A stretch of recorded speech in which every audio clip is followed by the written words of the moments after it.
Shanice Grimm is suing her client, Dallas Lee, for child care services, late fees, and property damage. Court come to order. All rise. Have a seat, please. Hello, Judge. Case 2175, Grimm versus Lee. Thank you very much. You're welcome. Ms. Grimm, in what state do you live? Missouri. In what county? Jackson. You have a daycare center. An in-home child care, yes. For how long? I started September of 2022. What is your house like? I have a single family home with a finished basement and then like an attic type. It's 2 bedrooms. House has 2 bedrooms? No, up in the attic has 2 bedrooms. It's technically a 3-bedroom house, but it has made 6 rooms. And how many children do you have? I currently have 7. How old are they? 14, 13, 11, 8, 5, and 3, and 18 months. 3 and 18 months. I'm sorry, she's 4 now. She just turned 4. So the older ones go to school. Does the 5-year-old go to school? Yes. And the 8-year-old goes to school? Correct. So you have 2 little ones at home? My 4-year-old goes to early childhood, half a day. So you have 1 child at home during the day? Correct.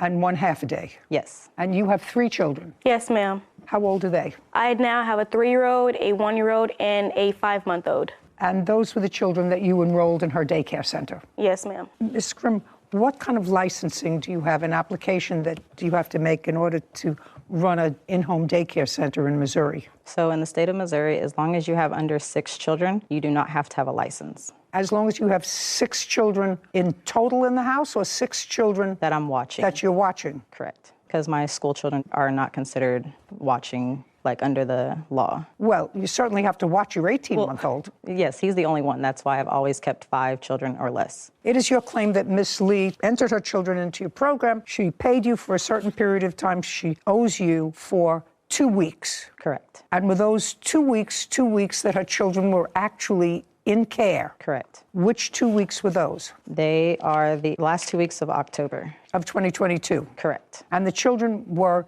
in your program? Correct. Miss Lee, were the children in Miss Grimm's program the last 2 weeks in October? Yes, ma'am, they were. Did you pay her for the last 2 weeks in October? No, ma'am, I did not. How much were you supposed to pay her? For the last 2 weeks was supposed to be $600 because our agreement was $600 every 2 weeks. Okay, so it was supposed to be $600. Yes, ma'am. So now the ball is in your court so far. Ms. Grimm, we're not talking about a late fee. We're just talking about these 2 weeks. Correct. First, tell me your reason for removing the children. I removed my children out of her care because my children, every time that I picked them up, it was either they were harmed or injured, or my son, my 3-year-old, would tell me something had happened while I was gone at work in her care. My son had told me on numerous accounts that she hit him herself, and then he also told me that her 15-year-old son, or 14, I'm sorry, had also spanked him. And when I did ask him, or I asked her actually, I said, "Who is Trey?" Because he said, "Mommy, Trey hit me. We were getting in the car." They normally do help me get in the car with my 3 children, seeing I have one who's barely walking. You get going all over the place. Yes, ma'am. So they normally help me get in the car with my children, so they were outside with us. And my son said, "Mommy, Trey hit me like this." I didn't know any Trey, so I asked her, "Who is Trey?" And she said, "That's my son." And he said, "That's me." He was standing right there next to her. He said, "I'm Trey." And I said, "Bryson said that you hit him." And he said, "Yes, I hit Bryson." He said, "I popped him because Bryson wasn't doing right. Bryson didn't want to go to timeout." On what day was that? That was on October 25th. And what was the last day that your children attended? October 27th. Okay, so despite the fact that Trey, your Trey? Yes, ma'am. Slapped the 3-year-old, said that he slapped the 3-year-old, you let him stay there for an extra 2 days. Yes, ma'am. Just that's a yes. Now, where were you working that you had your children in daycare? I was working as a CNA. What is that? A certified nurse's assistant. Where? It's a nursing home? rehab. Yes, ma'am. When did you start working there? I started working there in September. September of 2022? Yes, ma'am. Beginning of September? Yes, ma'am. And when did you stop working there? I stopped working there October 27th. That was my last day. If I were to call, would they tell me that they terminated you or you quit? I quit. Did you quit on the 27th? Yes, ma'am. And what about now? Are you working? I am. Who are you working for? I work through a temp agency, working per diem at different locations as a CNA. And who takes care of your children? My stepmom. My children, Just a second. And when did you start that job? I started that job about 4 weeks ago. So in December? Yes, ma'am. Late November or so. You left the children there until the end of October. It couldn't have been so disturbing for you, madam, to leave the children there until the end of October, another 6 weeks, if you felt as if they weren't getting adequate care. And if you did, that would be on you.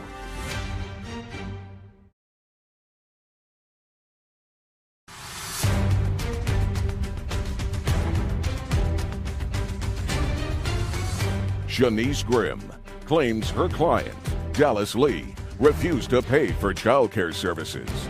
Dallas is countersuing for lost wages and emotional distress. So a relative has been taking care of your children? Yes, ma'am. Not all 3 of them.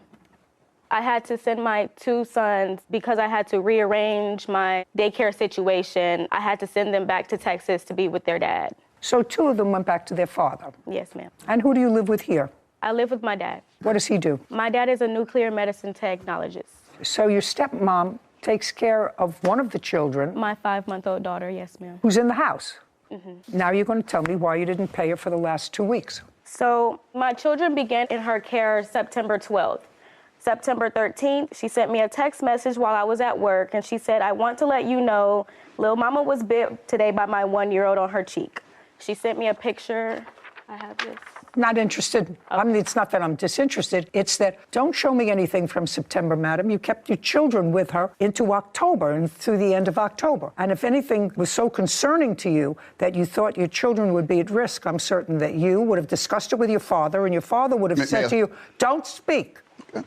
And your father would have said to you, if you have a problem with the children, don't let them stay there. What you did, okay, I can see that you're dying to tell me something. What? Yes, ma'am. My daughter had no other choice but to keep her children in care because I work a full-time job. Let me explain something to you, sir.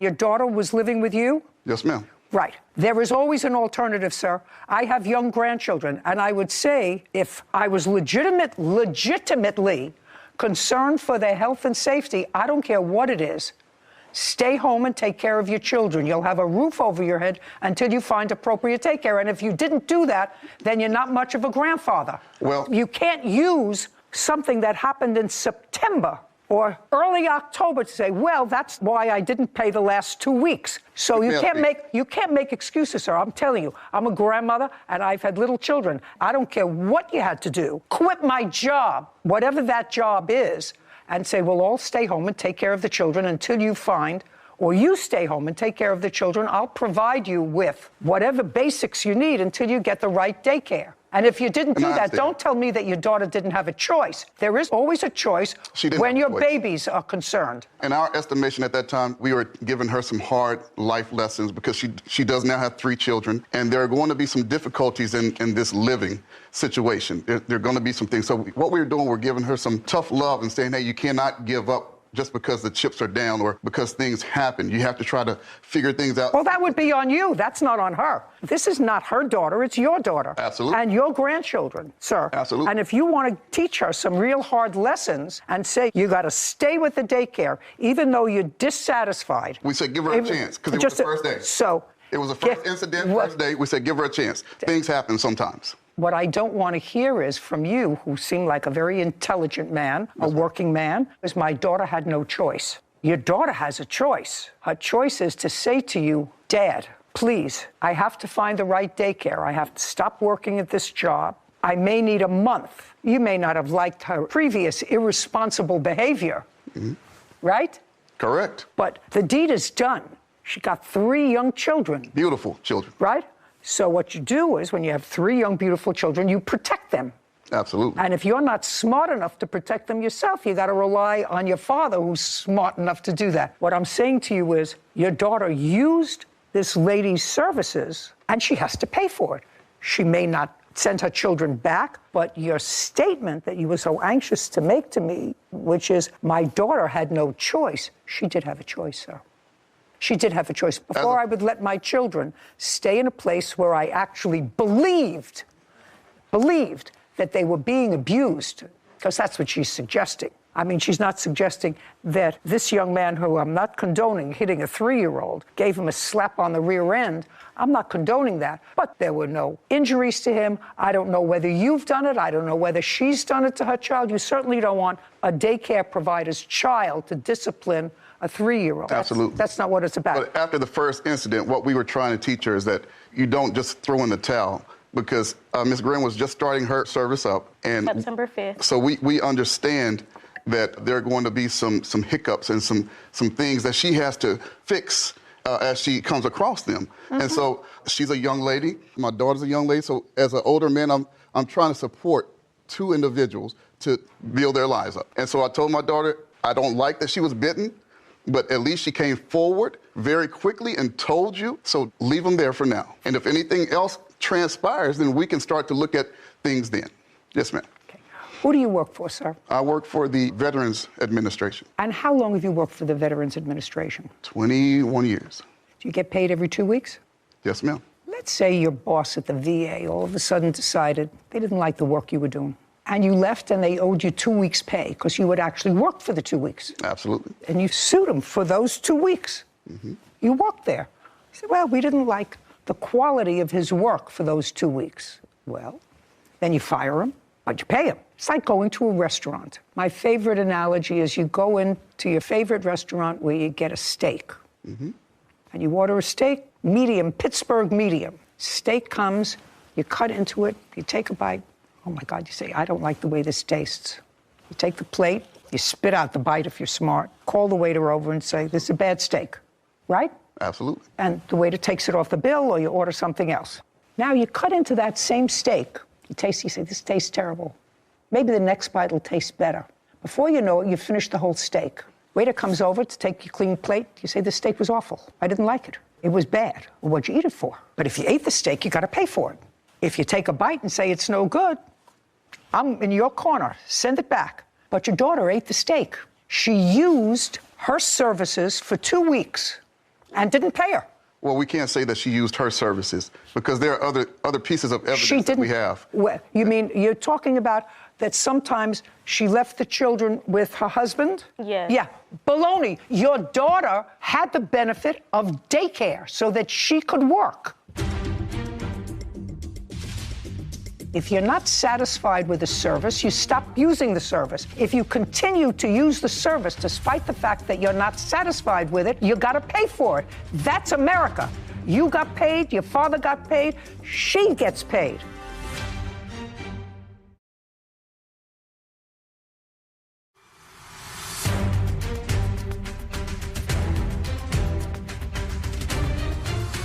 Shanice Grimm has accused her client, Dallas Lee, of refusing to pay for childcare services. Dallas claims Shanice wrongfully disciplined and neglected her children. Your daughter had the benefit of daycare so that she could work. Absolutely. And she had the benefit of daycare from this lady that enabled your daughter to make money. But if we're talking breach of contract, the contract was breached when the husband watched the child. And now you're not teaching your daughter responsibility. Now you're making excuses. Now you're not teaching your daughter responsibility. Your daughter worked to make money. You worked those last 2 weeks, didn't stay home with your grandchildren. You made money. Absolutely. The only one that didn't make money and had her 3 children for those 2 weeks was the plaintiff. She ate the steak. She used the service. She didn't have anybody else. It's not as if, well, I had to hire somebody else to take care of the kids the last 2 weeks, even though it was in my deal. So that's why I'm not paying them. She worked, you worked, she worked. And if her husband, if she ran out to the store and left her husband, unless you're telling me that that was such a breach of the agreement that your daughter took the children out of her program. Did she? No, she did not. She didn't say, I'm not allowing your husband to take care of my children, even if it's just for an hour. I'm taking my children out of the program.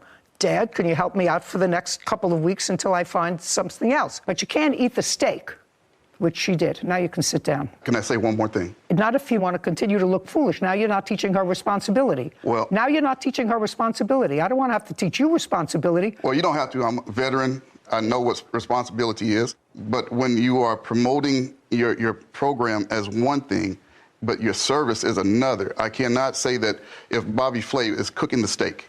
It doesn't matter who was cooking the steak. It was whether you ate the steak. It's whether you ate the steak. I get what you're saying, Judge, but if it's promoted as Bobby Flay cooking it and Bob Burger cooked it, and I don't like the taste, then those are two different things. Oh, no, sir.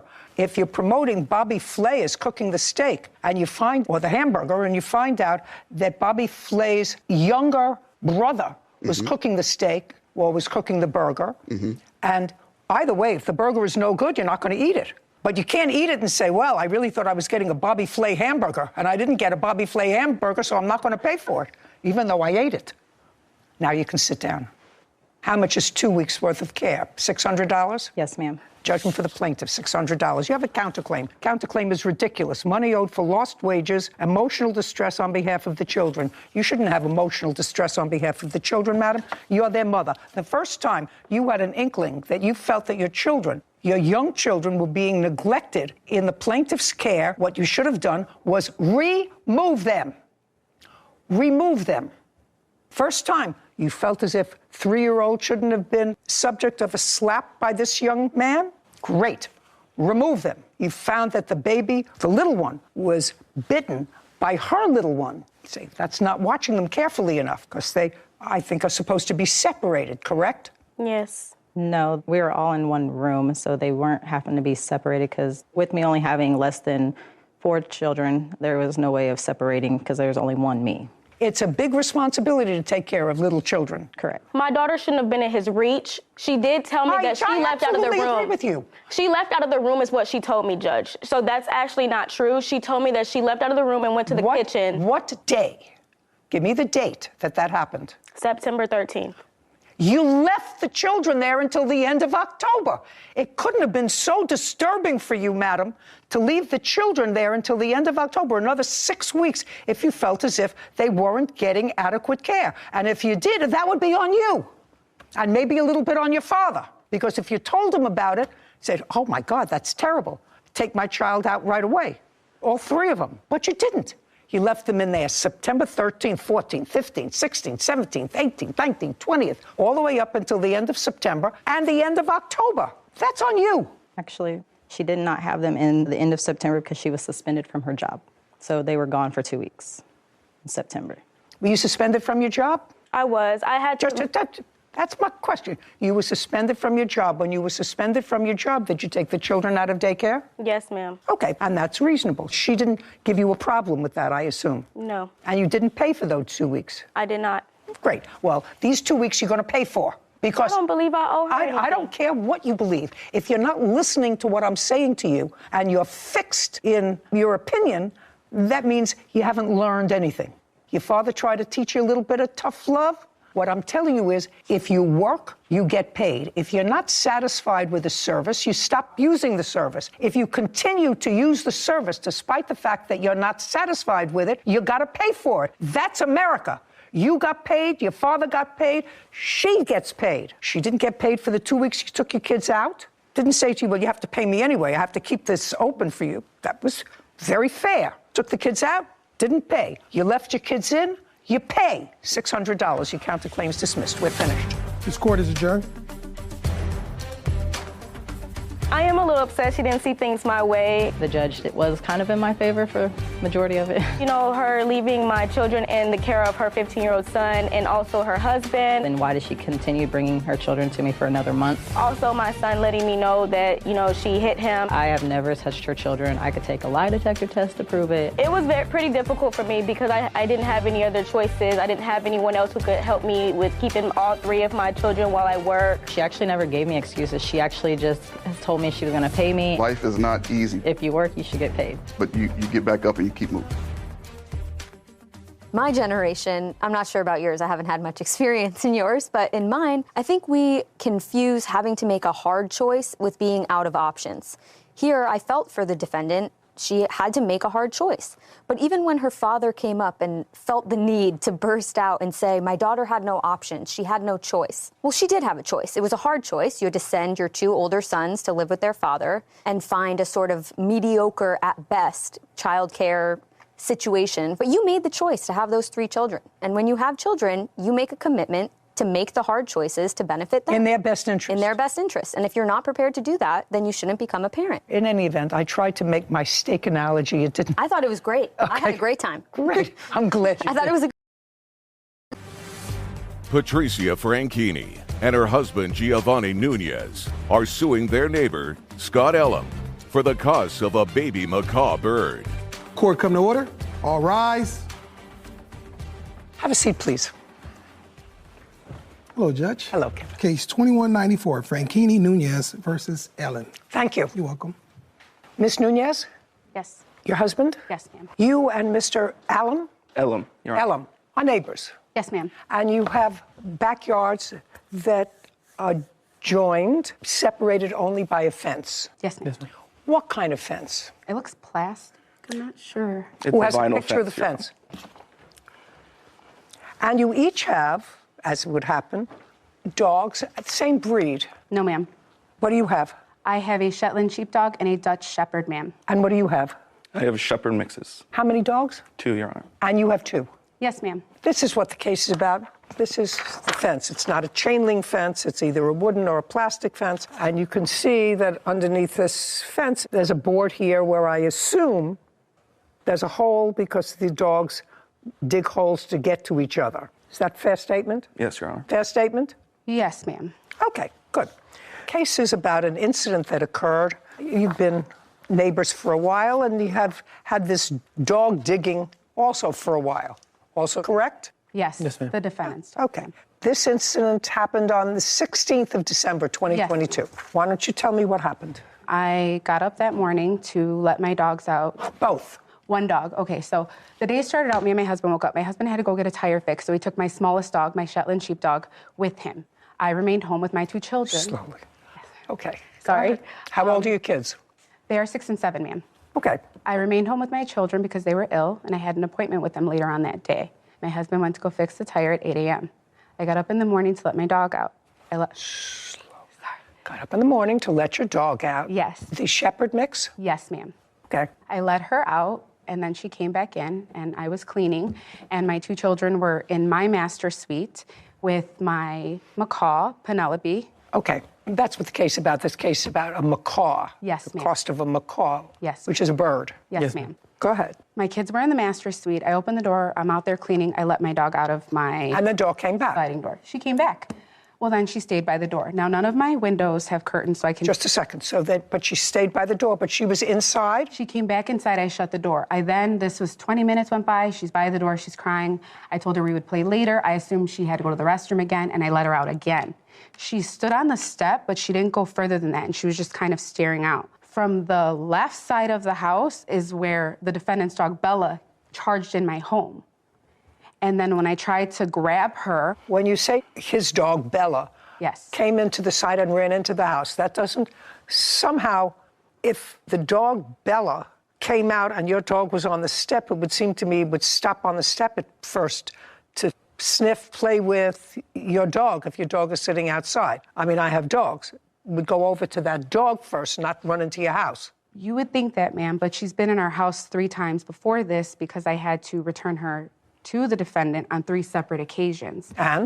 And she didn't do that day. When she came in the backyard on the 3 other instances, I remember the very first time someone from that household came to my door, and I knew the dog was in my backyard, but I didn't open my door. I left her back there. I figured they'd come. They did. And I said, hold on a second. I put my kids, I put my Sheltie in the room with my bird, and I shut the door. Are we talking about the same No, date, ma'am. December? We're talking about other days that I brought.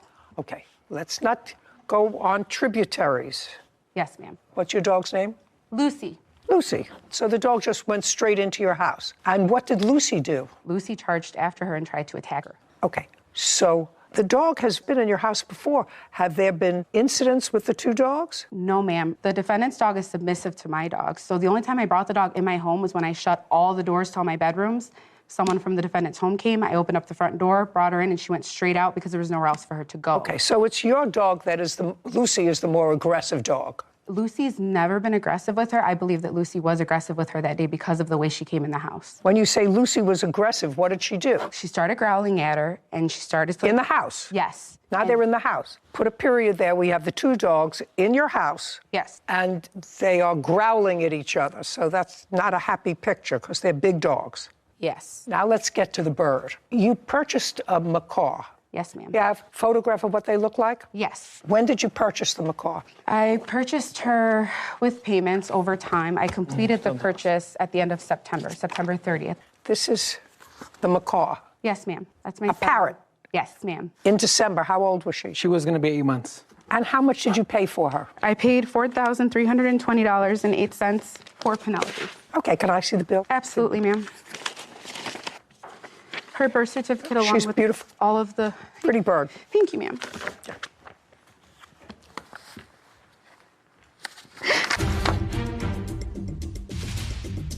She bolted in my master suite where my kids were. Lucy? No, Bella. Bella. Bella did. And I went in there, like, I heard my kids screaming, Bella is killing Penelope. And later today. Is there something wrong with your mind? No. Did you just say to me, am I crazy? Did he say he owed back child support? Yes. To her? Yes.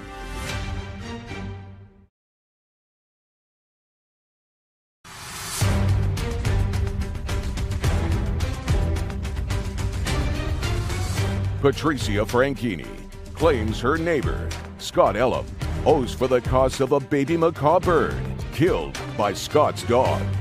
Tell me what got you interested in the macaw. Earlier this year, full disclosure, ma'am, ended up in the hospital very sick for 2 weeks, and I was going through a lot, and I started volunteering at the bird store down by my home, and I really liked the Hans macaw because my grandma had one when she was younger. Slowly.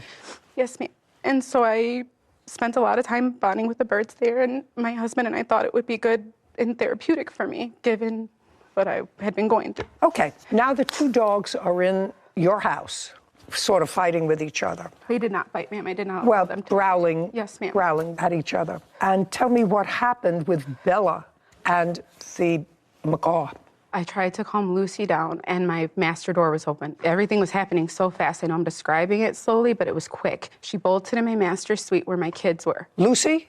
No, Bella. Bella. Bella did. I heard my kids screaming, Bella is killing Penelope. And That's the bird. Yes.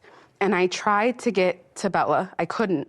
My dog was standing in between us. And while I was with the two dogs, then my son thought, oh, I'm going to go get her. And that's when Bella kind of snapped at him and she scratched him. And so then I couldn't get her. I couldn't. She literally was like chewing her up and like dropping her and like biting her again, you know? And it wasn't until my Dutch Shepherd bit her on the nose that she finally let her go. And I swooped and I grabbed her. I booked it to my pantry in my kitchen with my kids. And Lucy stayed in front of the door. And I have a door on it, and I just stayed in there. And I called my husband, and I was screaming on the phone. He got home maybe, I don't know how long. It probably really only was like 5 or 10 minutes, but it felt like forever. She was like And where was in my Bella arms. during this time? Bella was around the pantry with the bird in her mouth. And then I took the bird from Bella, and then I put her to the cage. And then Lucy just stayed by the parrot. And then I opened the door and talked to the kids. They were all hysterical, and I was trying to understand what she was saying. Where was Bella? Bella was in the kitchen with the parrot. And how did Bella get back to the defendant? I walked her over. How did you do that? Kind of like how a mother pup grabs her by the neck. I grabbed her by the neck, and I walked her over. Okay, your dog killed their bird in their house. And? Your Honor, the hole that allowed Bella to get into their backyard was primarily dug by their dog over the course of many, many months. And? I continued to repair my side of the fence. Their dog continued to dig the hole, destroyed wood that I had put there. The dog got through. In that story, it's sad, but that's not the story that he gave to my wife when he came pounding on my door. Well, you can't tell me what he said to your wife, sir. Okay, that's fair, Your Honor. I can tell you what he said to me. I called him. You can tell me what he said to you. Instantly? Just you have to understand, he wasn't home when your dog got into the house. He came home at the end of the episode. Do you understand that? I understand that. Okay. Understanding that, you can tell me your version of what he said to you. What they both said to me, I've had conversations with both of them since this has happened. Okay. The story has changed 2 or 3 times. First, it was she was doing something in the backyard and Bella just came charging in and basically knocked her out of the way, got inside. The first story was, I assumed the entire time that he was home because when he was talking to me over the phone. I don't care what you assumed. He wasn't home when it started. Your problem, sir, is, first of all, you were aware of the hole. I don't care who dug it. You were aware of it. And it's not the first time that the dog has gone onto their property. Has their dog got onto your property? No, because I fixed my side of it. I take care so of the answer is no. Correct. Who do you live in your house with? My wife and my children. How old are your children? I have a 1-year-old. I have a 7-year-old. Let us say it's their fault that the hole existed that allowed your dog to get out. But you were aware of it because it had happened before that they had to bring your dog back. That a fair statement? That's fair, yes. Okay. Let us assume that it was your dog that was responsible for the hole. And their dog, despite the fact that yours was a better digger, you know, having dogs and having a fence, they both dig at the same place. They may not have fixed their side, but they both dig at the same place, trying to get to each other. Whose fault do you think it would be if their dog created the major part of the hole, got into your yard, and bit your 1-year-old? Whose fault would that be? I think it would be equally our faults. Really? Absolutely, yeah. Really? For digging, for not taking care of your property, absolutely. Really? I actually find that answer sort of bizarre. I would take responsibility if my child got hurt due to something that I didn't take care of. Absolutely, I would. Well, you may feel guilty about it, but you would certainly want them to pay all of your child's medical bills. No, I would not. Well, then you're a better person than the law is, sir, because your dog was outside of your control, clearly, because it got into their house. It was something that you were aware was a possibility, no matter who dug the hole, so you were aware because it had happened before, and your dog caused damage. And the damage your dog caused, and I'm putting the emotional distress, these 2 young children and the plaintiff, seeing your dog kill this bird that they had been paying off so much per month for a very long time. Putting aside that, they paid $4,300 for this property that your dog destroyed. And that's your fault. You're responsible for that. So if because of this problem and your dog has a problem and their dog has not come onto your property, but your dog comes onto their property, then you have to say, you know what? I'm not letting my dog go out unsupervised because it has created trouble in the past. May have been their fault because they didn't fill in the hole as quickly or as carefully as you did. But you knew that that happened, and you're responsible for the damage. It would be no different than if the dog ran inside, and as she was trying to get the dog bit her, and she had to have surgery, and she had to have a plastic surgeon deal with reconstruction. Who do you think would be responsible for that? That would be you. And just because it's a poor little bird that happened to be the victim of this doesn't make you any less responsible. Judgment for the plaintiff in the amount of $4,300. We're finished. Court is adjourned. I feel like it was justice for Penelope. When a homeowner doesn't take care of their property and someone lets another dog in their house, they shouldn't be blaming other people for that. It was extremely difficult to hear my kids screaming like that and do nothing to calm them down. The judge's ruling is the judge's ruling. I hope that he never gets another pet again. I don't think there's gonna ever be a relationship, which is totally fine by me. One of the most interesting things about that case is I don't think that the defendant's dog, Bella, was a quote-unquote aggressive dog. But I didn't get a hint that the other dog was even aggressive, even by the fact that the husband was able to walk her back by the scruff of the neck. If that was an aggressive dog, they would just turn right around and give you a nice little snap. So that says to me that although the dog didn't obviously do it on purpose, what are you going to do? But you're responsible as a defendant. You let your dog out. It's a act that's happened more than once. You were on notice. Dog is out of your control. You're responsible. That's the bottom line. Case 2202, Young versus Buchanan. All parties, please come forward. Essie Young is suing her granddaughter's father, Keith Buchanan, for an unpaid loan she gave him for a car. Miss Young, the defendant is married to your daughter? No. He is the father of your grandchild? Yes. Do he and your daughter live together? No. Where does your daughter live? In Maple Shade. Were they ever married? No. They have one child? Yes. Who's 12? Yes. Did you live together with Miss Young's daughter? Well, at one point, she lived with me in Maple Shade. How long ago? This was 2010, 2011. You mean when your daughter was a baby? Yes. How long have you had custody of your granddaughter? 11 years. My daughter never stayed with him. I don't know that. He says she did. Yeah, but she did. So she got that money that he owed her for child support, for taking care of his daughter, and he wrote that off of the loan. Is that what you're telling me? Yes.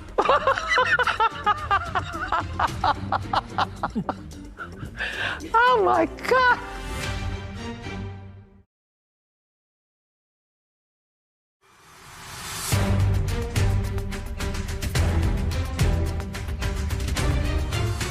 Essie Young claims her granddaughter's father, Keith Buchanan, refuses to pay back a loan she gave him for a car. This is a very simple case, because I don't have to get into the history of why you have custody of your granddaughter. Yes. Mr. Buchanan, according to you, asked you for a loan to buy a car. Yes. When was that? Before he got it, he was calling every day. Did you maintain a relationship with him? Yes and no. Would he visit his daughter? No. Ever? Once in a blue moon. Okay. I usually have to take my granddaughter to see him. Okay. It was sort of odd to me if he was never married to your daughter, so they didn't have a formalized relationship. They don't live together now. Why would you loan him? I know that you did. Mm-hmm. Why would you loan him money? My granddaughter. Except you're a very nice person. My granddaughter asked me to. She said, "Grandma, would you please help my dad?" I told her I really don't want to. And she said, "Could you please do it for me?" Oh, different story. Yes. And then I said, okay. Okay. So you discussed with your daughter during one of these visits that you needed money to buy a car? No, never did. You never did? No. Who is this person? That's my wife. Does she work? Yes. Do you work? Yes. Well, why would you ask your daughter's grandmother, who takes care of her, who's always taken care of her? You don't. Neither does her mother. Why would you not ask your wife's family? You both work. Take out a loan. Why would you go to her and ask her for money? But it was a situation that happened, and I lost my previous car. I contacted Essie. I talked to Essie. No, I'm asking you why you would ask her. What would prompt you to call her? Doesn't she have parents? Yes, you do. I did that, and at the time, they couldn't help. So you went to her parents first? I went to her family first. They said, sorry, they can't help at the time. So Mrs. Young was my last resource, which I didn't want to use, but at the time, I had to use it because I had no other choice. I had to hurry up and get a vehicle. Well, why didn't you take out a loan? Actually, I couldn't. What do you mean you couldn't? Because my credit's not all that great. I tried to take out loans. I tried to go. Does your wife have a car? Yes, she has a car. Okay, why don't you use her car? She worked. I work an hour and a half away from home, and she worked too, and we worked around the same time. How much money did you borrow from her? $2,000. How much did you give back? $912. $912. Show me.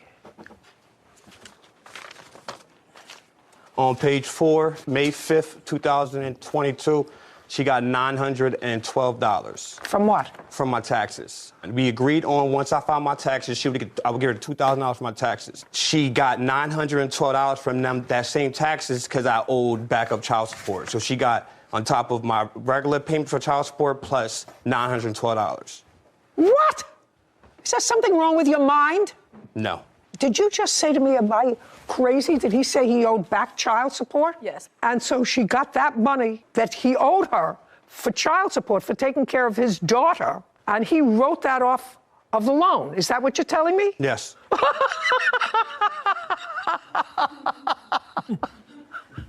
Oh, my God. That's the dumbest thing I ever heard. Well, not ever. I should take that back. It's the dumbest thing I've heard today. If you owed her back child support, how much did you owe her? I only owed her $900. In back child support? Yes. Okay. That I fully forgot. Just a second. You owed her that money. In addition to owing her that money, you owed her $2,000. Do you understand that? So you owed her $900 plus $2,000. Are you not following me? Am I getting something wrong here? I'm with you. Are you following that?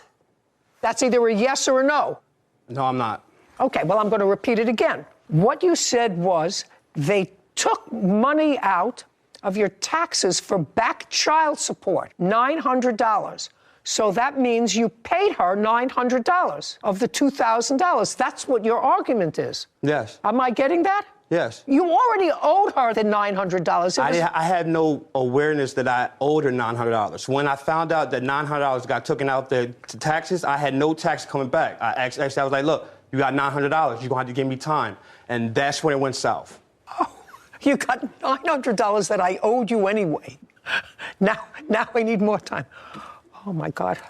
How is your granddaughter in school? She do okay? Yes, she does well. Okay? Yes. Okay. Either his math skills or his moral skills are somehow lacking. It's the moral. Judgment for the plaintiff for the amount of $2,000. We're finished. Thank you very much. This court is adjourned. I think the judge seen right through him. He was going to be miserable, so I just let him be miserable. No one thinks like that. As long as she go about her life, I go about my life, leave my family alone. I just think he was hustling me. Only contact me when he got something to do with my daughter, that's it. I don't want anything to do with him either. So initially, I may have been a little lost. It took me some time to get there. But I thought that what the defendant was saying was that he was expecting $2,000 on his tax returns. So he told plaintiff, when I get it, I'll repay you the $2,000. And then in his mind, when the $900 left the account, he didn't know that that was not going to be there for the back child support. So he only had, the $900 and change left to give her. I was like, okay, that makes sense. He thought that it would be the full $2,000. Come to find out, he thinks that the back child support is what fulfills his loan obligation, which wasn't even the full amount, not even half. And all to someone that has been raising your child for 12 years. He's probably worse at math.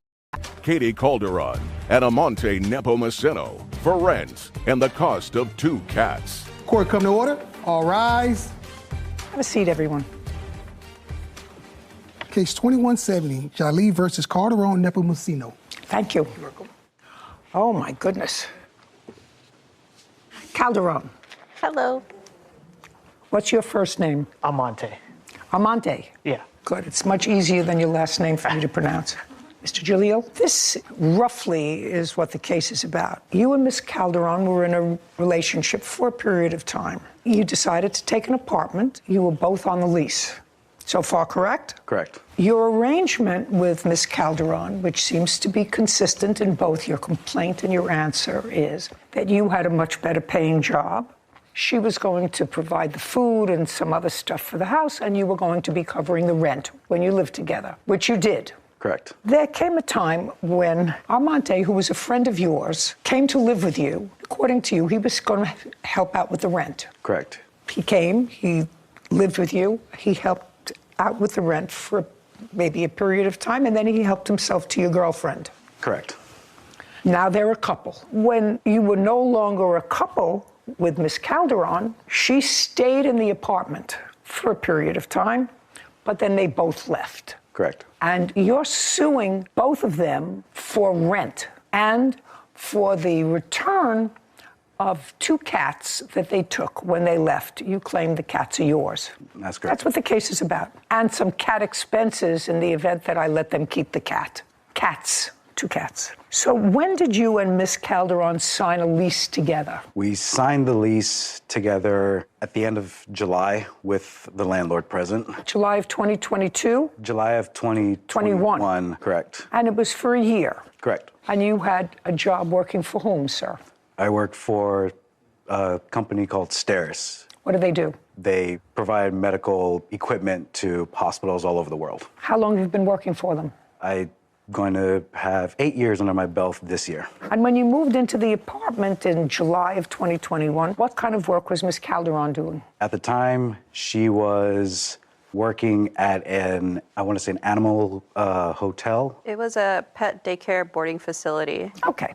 Were you an hourly employee? I was an hourly employee. And I am correct that when you moved in July, your arrangement was that you were going to pay the rent. That was the arrangement. Correct. When did Armante come to live with you? About August to... That's right. Correct. Shh. He... Just... Amante was going to be our third roommate. You mean 1, 2, 3? Correct. Well, you're not roommates, really. You and the defendant, Miss Calderon, were not roommates. You shared a room. We shared a room and Amante was going to live where? in another room. And what was your arrangement with Amante with regard to paying rent? We would split the rent 3 ways. Is that correct? Yes. And how much was your share of the rent? I would say approximately $927. How long did you live there? I was there when they signed the lease. I watched it all happen when they signed the lease. I came in, they signed everything. Well, you didn't sign the lease. I did not. But you were there from the beginning? Yes. And it was your agreement with the plaintiff that you would pay a third of the rent? Yes. Great. We asked the landlord Okay, so, hey, try not to hold each other's hands. Let's do the coochie someplace else.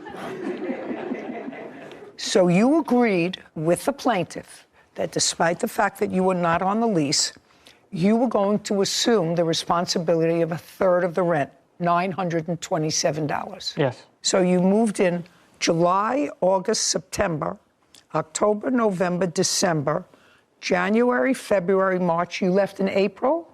Yeah. So you were there for 9 months? Yes. Did you pay rent for the 9 months? Yes, ma'am. Is that correct? He paid rent for about the 7.5 months. Okay. And then you left? Yes. Why did you leave? I decided to leave because he decided to go to another place he was offered. So what do you mean he decided to go to another place? He got a place from his grandparents in another city. So I couldn't hold down the rent with her. So I decided to leave to save money and go back to my parents' house. Now, Mr. Jalil, you see, you don't make up a story like that, like he just told me. A lot of that has the ring of truth to it. Where are you living now?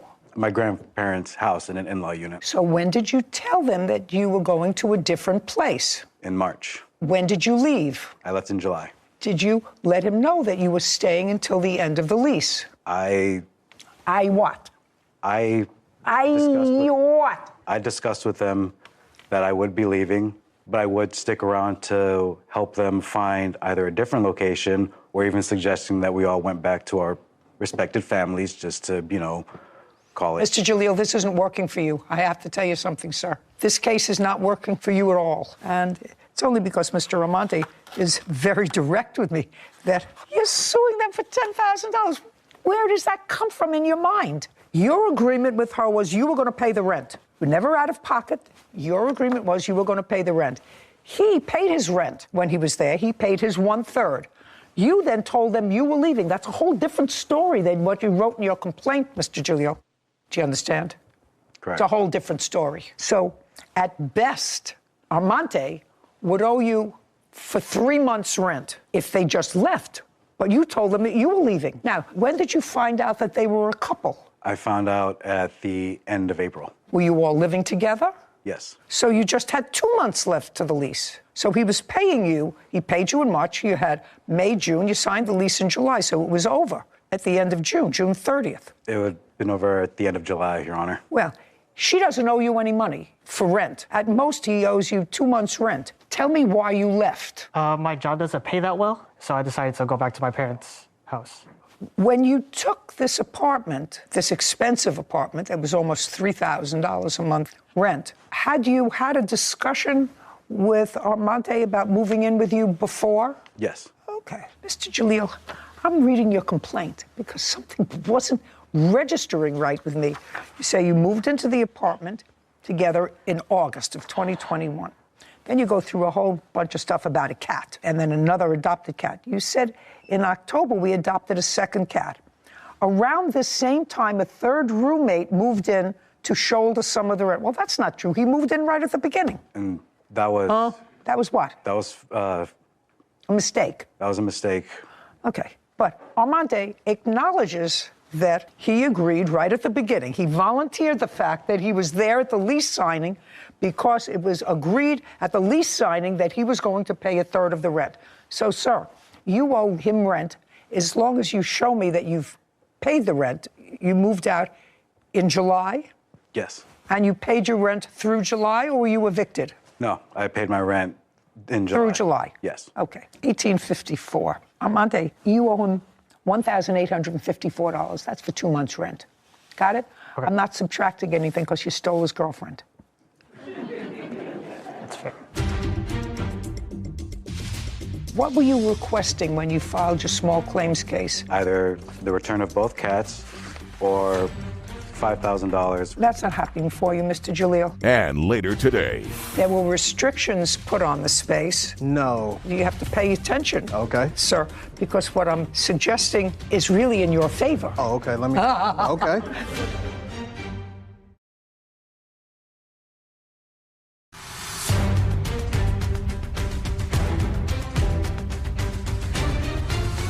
Kamar Jalil claims his former roommates, Katie Calderon and Amante Nepomuceno, are wrongfully keeping his cats and owe him rent money. Now let's deal with the issue with the cats. She doesn't owe you any rent. That was not your agreement with her. You moved out in July.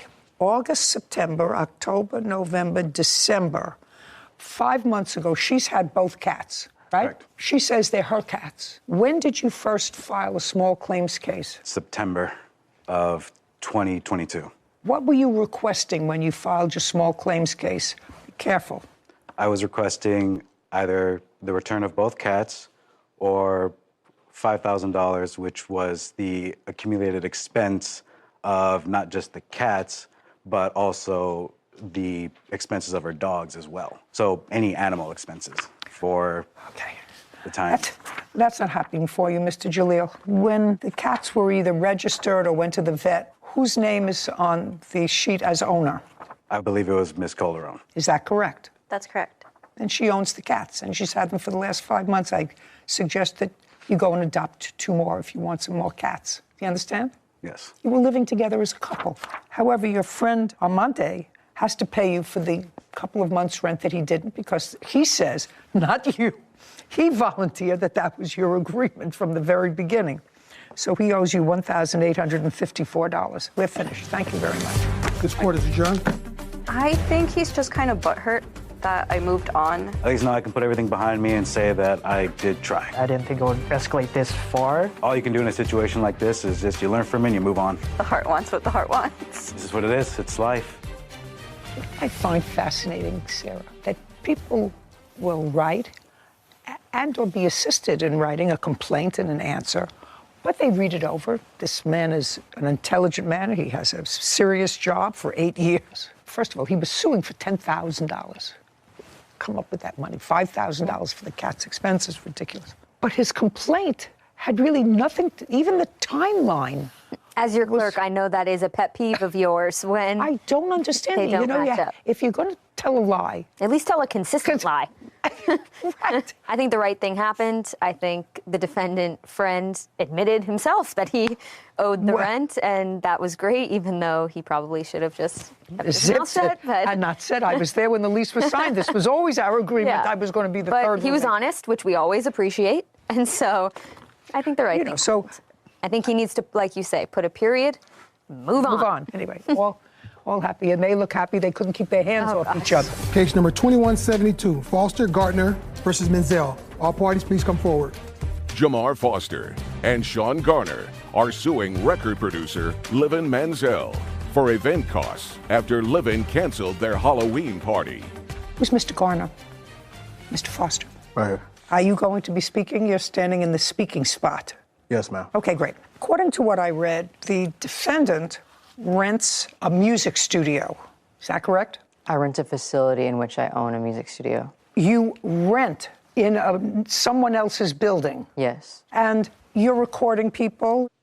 During the course of your business, you decided to enter into an agreement with the defendant to use that recording studio, which she rents from that space, which she rents from a landlord. May I correct you, please, Your Honor? Yes. She actually is a facility that has multiple units in it. She runs a studio, and then there's other event space inside of that same facility. Okay, give me an idea of how large the space is. I believe we were quoted something like 5,800 square feet. And so you have a music studio, and around it is other open space. Yes. You decided to go into some sort of a business with her. You wanted to run events. Yes, ma'am. Social events, nothing to do with the music studio. Absolutely not. Is that correct? Yes. And according to you, you gave her $6,000. Yes, ma'am. Sort of front money to start using that space. Yes, ma'am. Subsequent to giving her the money, according to you, there were restrictions put on the space, on the number of people you could have, the kind of parties you could have, etc. No, absolutely. I apologize. Well, you have to pay attention, okay, sir, because what I'm suggesting is really in your favor. Oh, okay. Let me. Okay. So, is really in your favor, so you have to think. Okay. Subsequent to giving her, that means after giving her the money, restrictions were put on the kinds of events and the number of people you could have in the space. Is that true or not true? That is absolutely true. No, that's not. I'll get to you in a second. Okay. And you want your $6,000 back. Yes, ma'am. And that's what it's about. The defendant does not deny that you gave her $6,000. And then I'm going to hear what her defense is. So I want you to tell me when, for the first time, did you have a discussion with the defendant about going into this business venture where you would front the money and whatever events you would have there, you would reap the benefit, the financial benefit from that. When did you have that discussion with her? Okay, so we met living at the end of August of 2022. We actually signed the agreement pretty fast. We signed the contract agreement on September 1st. May I see the agreement? Yes, ma'am. There was no agreement signed, so I don't know how it could be signed. She keeps arguing that. Just a second. Could you be quiet? Yes, ma'am.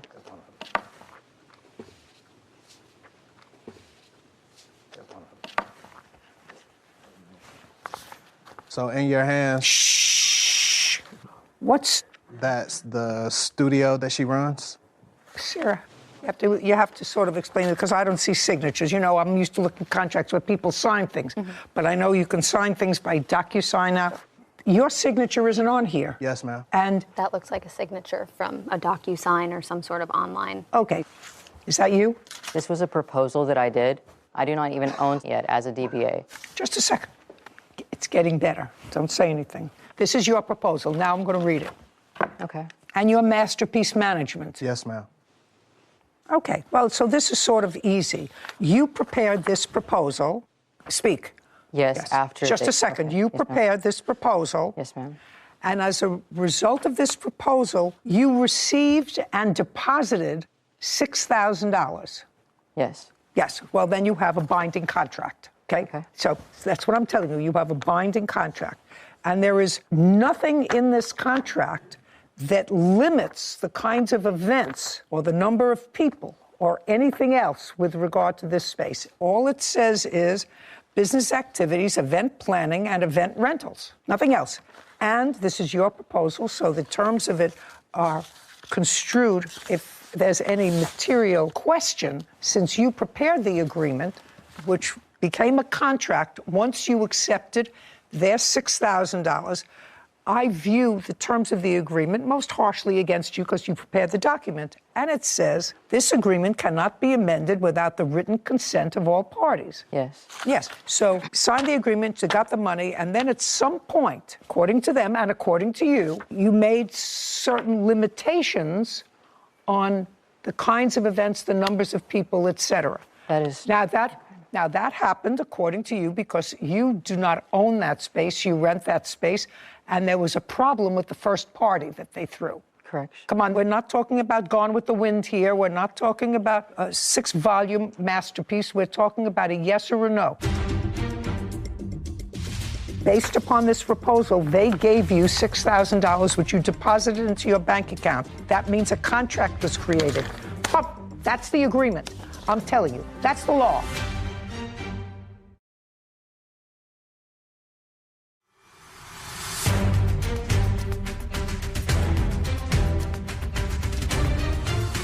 Jamar Foster and Sean Garner claim record producer Livin Manziel broke their agreement by canceling their event.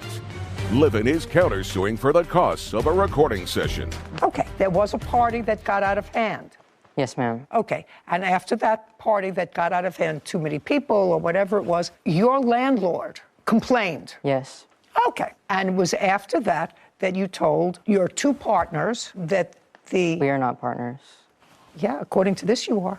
We didn't finalize the agreement. This is a finalized agreement, madam. I just said to you, I want you to pay attention. This is your proposal. Based upon this proposal, they gave you $6,000, which you deposited into your bank account. That means a contract was created. That's the agreement. I'm telling you. That's the law. Okay. You prepared the proposal. You signed it. They said, okay. And they fulfilled their part of the agreement by giving you $6,000, which you accepted. Got it? Got it? And you can't, according to the agreement that you prepared, modify this agreement any other way than a written contract signed by both parties. You can't change the rules. Did you know that this was rented space? We didn't have all of the details about the place. Well, see, next time you should know what you're dealing with, whether she's the owner or whether she's not the owner, whether she's a renter, whether she has the ability to rent out to sublease for events. I mean, all of these things, before you give somebody $6,000, you should know that. Okay. And you had one event at the space? No, we actually didn't get an opportunity to throw any events at the space at all. The event that you were speaking of, she had partnered with another group of promoters and individuals to throw that party. So you didn't have anything to do with that? What was it, a Halloween party or something? It was a Halloween party. But that wasn't with you? No, that wasn't. Is that correct? He was a part of the event. Is that correct, that No. it was with other people? Yes, it was correct. It was with other people. They were just associated with the event. They worked at the event. And I don't care whether they worked at the event. You received money from other people for an event. Yes, ma'am. Well, let's be clear. And after that event, you imposed additional restrictions on the use of the space. No, hold on a second. They knew about the event. Hold on. You can't tell me what they knew. This is your contract. They called a fire marshal. My landlord contacted me that the neighbors were complaining. People were parking on their lawns 90 minutes into the party, but it was not their party. Somebody else paid you for it. The next party they wanted to throw involved minors, and I told them absolutely not. Yes, ma'am. I just made it clear what types of events would be approved. Well, you can't do that. I'm just telling you, you can't do that. Ma'am, I'm not allowed to throw events that have out drugs for children. You have to understand something. You can do whatever you want as long as you put it in a contract. You prepared the contract. This contract is silent as to any restrictions on the space for events. So you have to give them their $6,000 back because they didn't have an event. They got nothing of value for their $6,000. Correction. They were managing an artist whenever I met them that they were responsible for paying. So I'm countersuing them for $1,050. Just a second. Okay. $6,000 they get back. Okay. Easy? That's a contract case. Now, you have a counterclaim, and your counterclaim is for $1,000 because you say they owe you that for a rental that they did for an artist that they manage. I provided my services as a recording artist and a music producer for their artists. I provided them with 2 exclusive beats. Well, show me the contract with them. I have. Just show me the contract with them. There was no contract. Judgment for the plaintiff in the amount of $6,000. Counterclaim dismissed. We're done. Thank you very Court much. is adjourned. I was just trying to have a proposal, not a finalized agreement. Well, I appreciate us getting some type of justice out of the situation. They came in wanting to do multiple things, and I was excited for my small business. We tried as much as we could to help out and make sure that we increase the revenue streams inside of that business. They're actually going to be hosting hookahs with children at your event in your space. I'm not comfortable with that. To ever associate us with any type of drug use or abuse, especially involving children, that was just an inaccurate claim. I think it's better just to part ways. Move over to bigger and better things. I was going to tell you I had the invitation, per se, for the event for Halloween that they had put together. So they put a lot of time and effort into planning the party. It seemed very legitimate. There was notes about security. There was notes about no alcohol, food and drink will be provided. So I could tell that they had put in a lot of effort to hosting this event. And although it wasn't a malicious breach on the defendant's part, I understand she hosted a party that had nothing to do with the plaintiffs, that she got into a little bit of hot water. So to be cautious, she was letting them know, hey, I can't host these types of events with a lot of people. It makes the street too crowded, whatever the reason. However, I disagree with you because I would have given them the full $10,000 that they were asking because although not a malicious breach, and I understand her concern after having the incident with the previous party, But that's not their fault. You believe that the difference between the cost of one venue to another should be ascribed to them. It's interesting, but the $6,000 was to cover a lot of events. This is one event. So I see your point now that you put it that way. Maybe. I just think if you were going to make them whole, they should receive their expectant damages as well, or whatever they relied on based on the contract. I accept your opinion. His brother, Randall Rubin, for unpaid expenses from their mother's funeral. Court come to order. All rise. Have a seat, everyone. Good morning, Judge. Case number 2011, Rubin versus Rubin. Thank you. Welcome. Mr. Rubin, this is your brother. Yes, it is, Your Honor. And this case involves sharing expenses for your mother's funeral. Correct. And it is your claim that your brother, who I believe was living with your mother at the time she died, right, agreed to pay half of the funeral expenses when he received proceeds from a small life insurance policy that your mother had left. Yes, Judge. Our mother only left us a $5,000 life insurance policy. That's what the case is about. Right. Your brother's position is it's not his responsibility. He made no such promise. Of course, you do understand that without that promise to pay for your mother's funeral expenses, children aren't normally responsible for the expenses of their parent. You understand that? Yes, Judge. Mr. Rubin, when did your mother pass away? She passed away August 20th of 2021. How old was she? She was 86. And how long had you been living with your mother? Your Honor, I took care of my mother since 1991. Well, if you were taking care of her for almost 30 years, sir, what kind of physical malady did she have when she was in her 50s? She suffered from chronic kidney failure. When did that medical condition develop? Pretty close to 91. What is pretty close to 91? Beginning in the 90s, 91, 92, etc. So when you moved in with her, was your mother sick or was she not sick? She was sick. Did you live with your mother because it was not only good for your mother, but because it was good for you? That's Correct. what I'm trying to get Yes. to. The answer is yes. Yes, and you moved into your mother's house? Correct. That she owned or rented? She was purchasing it through a mortgage. She owned her home? Yes, ma'am. Correct. Was she working in the 90s? She was. Therefore, she wasn't incapacitated to the extent that she needed full-time care. At the beginning, no, ma'am. When you moved in with her, she was employed on a full-time basis, Correct. Sufficient enough to get a mortgage from a bank based upon her income. Correct. And what were you doing in 1991? I worked. For whom? Associates. For how long? Off and on from 91 till about 2 years ago. What does off and on mean? I had several jobs in between. I sold cars for various car dealerships, and I also owned several businesses. When you lived with your mother, who paid the mortgage? My mother did. Did you pay your mother for any expenses?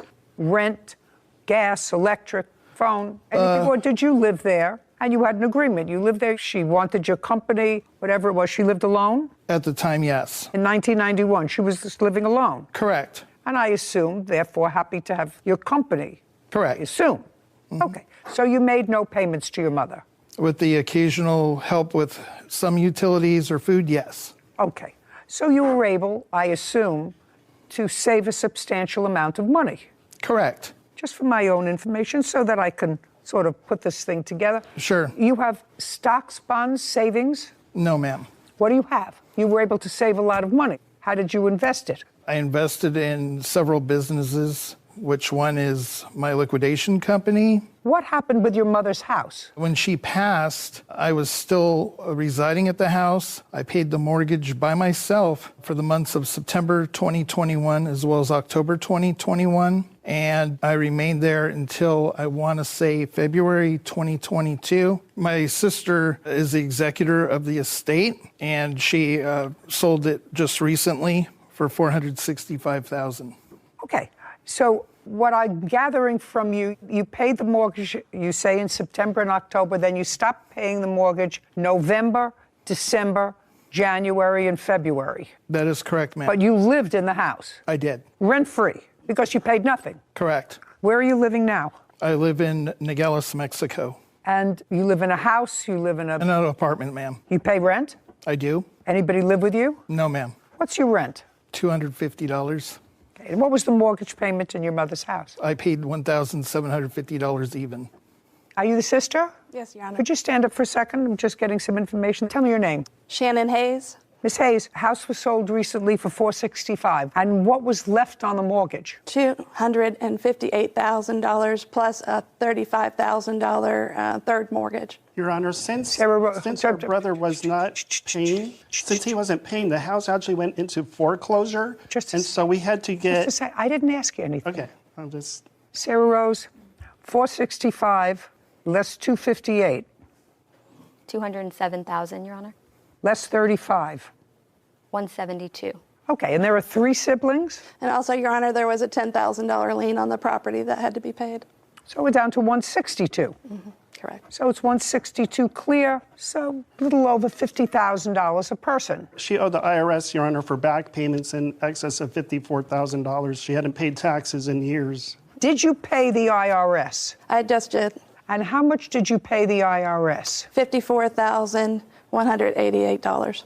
Sarah, from $162,000, take out $54,000. $108,000. Anything else? Yes, Your Honor. She had Arizona state taxes, $3,000 I paid as well. 105. Is that 105 net? So we also have the medical bills that I had to take care of. She had no insurance, and she had to have Medicare. She did, Your Honor. That's her copayment. Okay, and what was her copayment? $3,000 in medical. Let's do a simple $100,000. How much were the funeral expenses? $2,434.73. Was the total funeral expense? Yes. Well, that's what you're claiming he owes you. That's his share of the. I want to know what the entire funeral cost, sir. You'll show me the invoice. Sure. I do have all the invoices for you.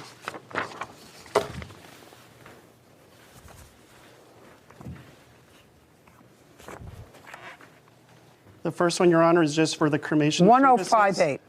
Correct. Okay. 1058. The next one should be from the cemetery. This is the total funeral home charges, and this is cremated remains internment of $2,200. Correct. The next invoice you should have, Your Honor, is from services provided by a rabbi. Okay, that was $600. Your Honor, it was actually $700. I paid the rabbi $100 as an honorarium. No, that's $600. Whatever you want to pay him as an honorarium, that's fine. So the total expenses are $3,858. You should have another invoice for a proposal for a headstone as well. 1717. Yes, Your Honor. $3858 plus $1,717. $5,575. That's it. Okay. I assume your mother died without a will. Correct, Your Honor. Okay. And you are the only surviving siblings?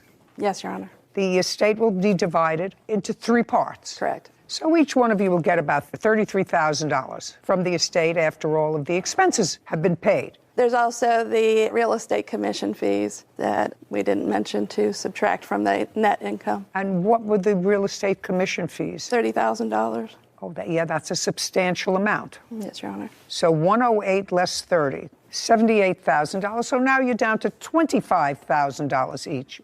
That's correct, Your Honor. What I'm trying to figure out is, even giving you all those expenses that you paid, your mother's estate, absent this $5,000 life insurance policy that there was, correct? And you got a share of that life insurance policy. How much? Yes, the answer is yes. How much did you receive? $2,500 even. Okay, $2,500. Yes, ma'am. And did you get a share of that life insurance policy? No, Your Honor. Did you? Yes, Your Honor. I also received $2,500. Great. And the estate had net, after everything, at least $75,000 divided by 3, which is $25,000 apiece after you pay all expenses, which in this case would have been funeral expenses. Do you understand where I'm coming from, sir? I do. I have children and grandchildren. 10 years is a long time. That's a grandchild. If she didn't see me at least once a month, she better keep her fingers crossed that I don't change my will.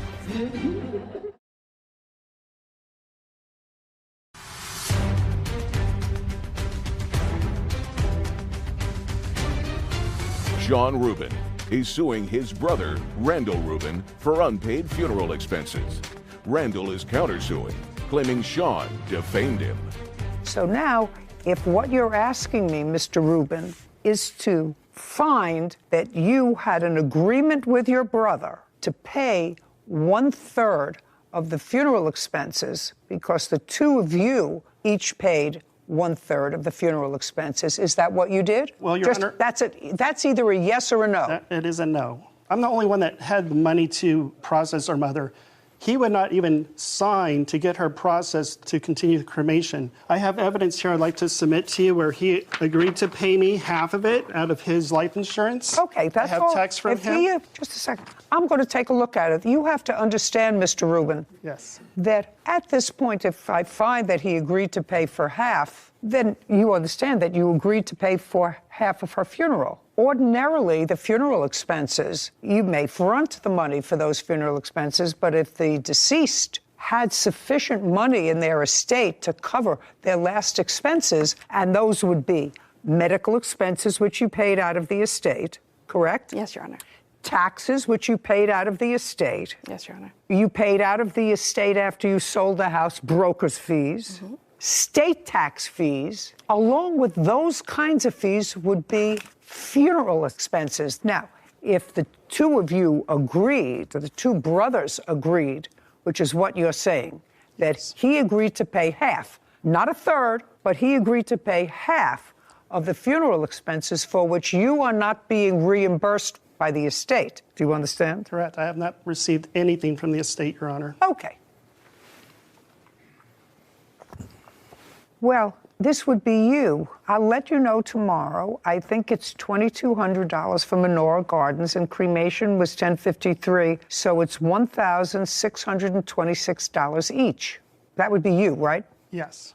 Okay, 1,626, because you asked him how much you owed, right? I did. So I assume since you asked him how much you owed, you had some sort of an arrangement with him to pay 1/3, because it does say 1/3 of the funeral expenses. That is correct. Okay, great. I do want to interject, Your Honor, and let you know that when I did receive my monies, the $2,500 from her life insurance, we had communicated with one another that I had some emergency dental work that needed to be done. It was life-threatening. And therefore, he said, I don't have the email because I had to block him. I have a restraining order against him. So I lost all my emails between us. Listen, however, nobody ever has their emails here I have or a video. A very substantial amount of those monies went for my dental. I don't care. How old are you? 59, ma'am. You have lived rent-free for 30 years. And according to you, you had businesses. You worked most of that time, either selling cars or on and off for a company for 30 years. You made an agreement with your brother to pay 1/3 of your mother's funeral expenses. And as far as I'm concerned, if you had dental problems, pay for it from the resources of one of your businesses, because you had no expenses. You have very little sympathy for you. You lived in the house for months without paying the mortgage. That's outrageous. That's taking money away from them. Do you understand that? Yes, I ma'am. say you lived in the house for 3 months rent-free, at least 3 months rent-free. So if you paid mortgage payments for 2 months, I would say to you, sounds pretty reasonable to me. You know, there's a story that's created. Correct. And what's created here is there's unequivocal information in these text messages that you and your brother and sister, because you, sir, are claiming that he owes half. He doesn't owe half. That was never the agreement, according to what you gave me. According to what you gave me, and in your own hand, you say this is what you owe me, $1,600, not $2,600. Well, Your Honor, if I can explain, the reason why I said half is only me and my brother were included in life insurance policy. My sister was not named on it, and it was only for $5,000. So, sir, listen carefully to me. I mean, if we put our money together, we could have paid for it. Listen carefully to me. That has nothing to do with you. Exactly. The same with his dental proceeds has of nothing your to do with mother's me. final resting should have come out of the estate. That way, it would have been borne equally between the 3 people who will profit from the estate. You understand? I understand, Your Honor. Very good. So if you understand that, the math is simple. If he pays a third. You get your sister to kick in whatever she's getting back from the $25,000, and everybody is equal. Well, Your Honor, I mean, you're already getting the vibe that this guy is the biggest bum who lived off his mother, sponged off of his mother. Let me explain something to you. That is unnecessary here.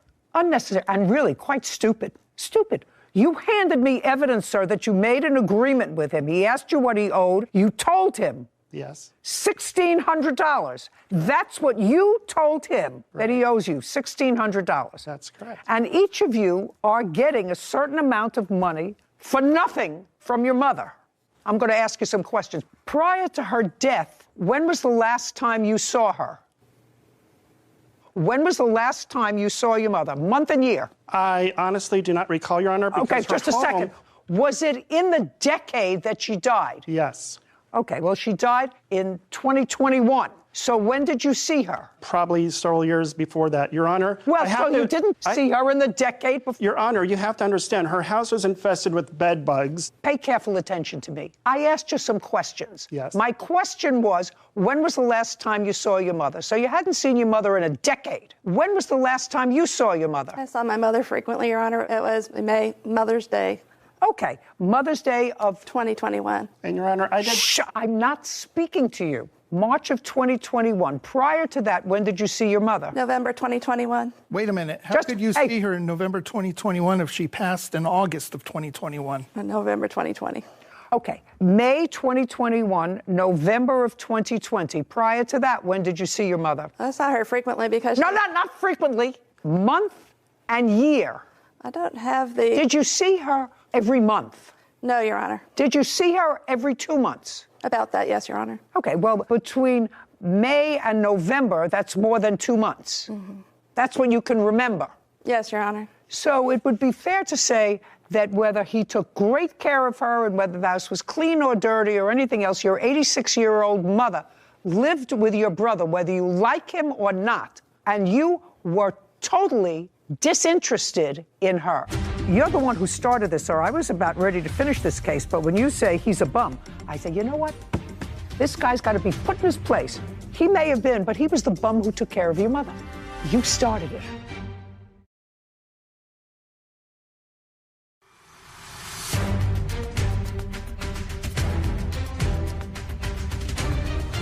Sean Rubin is accusing his brother, Randall Rubin, of not paying his share of funeral expenses. Randall claims Sean spread multiple lies about him. So it would be fair to say that whether he took great care of her and whether the house was clean or dirty or anything else, your 86-year-old mother lived with your brother, whether you like him or not, and you were totally disinterested in her. Well, that's not true, Your Honor. Well, I want to know if you didn't see your mother in a decade, and she had failing health, I would say, as a child, you were totally disinterested in her. I did visit my mother after she had kidney replacement or kidney surgery. I visited her after her surgery. We both did. Just a second. Do you understand where I'm coming from, sir? I do. I have children and grandchildren, right? Sure. 10 years is a long time. That's a grandchild. If she didn't see me at least once a month, she better keep her fingers crossed that I don't change my will. Well, Your Honor, I'm sure that Sarah is very close to you, where we live out of state. Just a second. We both have real jobs. Just a second. If her father didn't visit me at least once a month, and we live in different states, he too would check the will. So what I'm telling you is, if you don't see your mother for 10 years, you are a disinterested child. You're the one who started this, sir. I was about ready to finish this case, but when you say he's a bum, I say, you know what?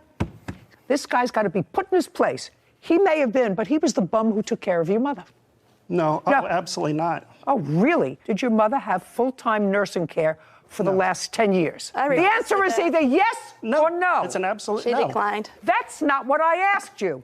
Not what she declined. Did she have full-time nursing care? That's a yes or a no? No, Your Honor. Okay, so if she didn't have full-time nursing care and she was in poor health because, based upon your blurted-out answer to me, you thought she should have full-time care. Yes, Your Honor. Right, but she didn't. So he took care of her. You don't like the way he took care of her. That's your prerogative, but you let him take care of her. and you went about your business in your own states where you live, and he took care of her. And you didn't like him, and he may have been a sponge and a bum. You started it. But you were not interested enough in your mother to move next door to her or to have her move next door to you when she got sick. Your Honor, somebody else I actually did ask her to move in with me, and she declined. Right. She didn't want to live with you. There had to be a reason for that if she was being abused. Your Honor, there is. Unless, do I look like I need help from you?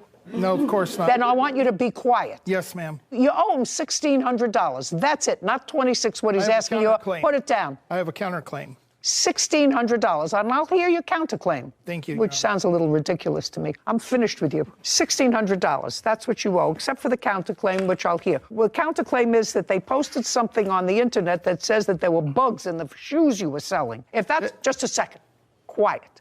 Your counterclaim says that he defamed you and your business because he wrote on the internet that there were bugs in the shoes you were selling. I couldn't make that up.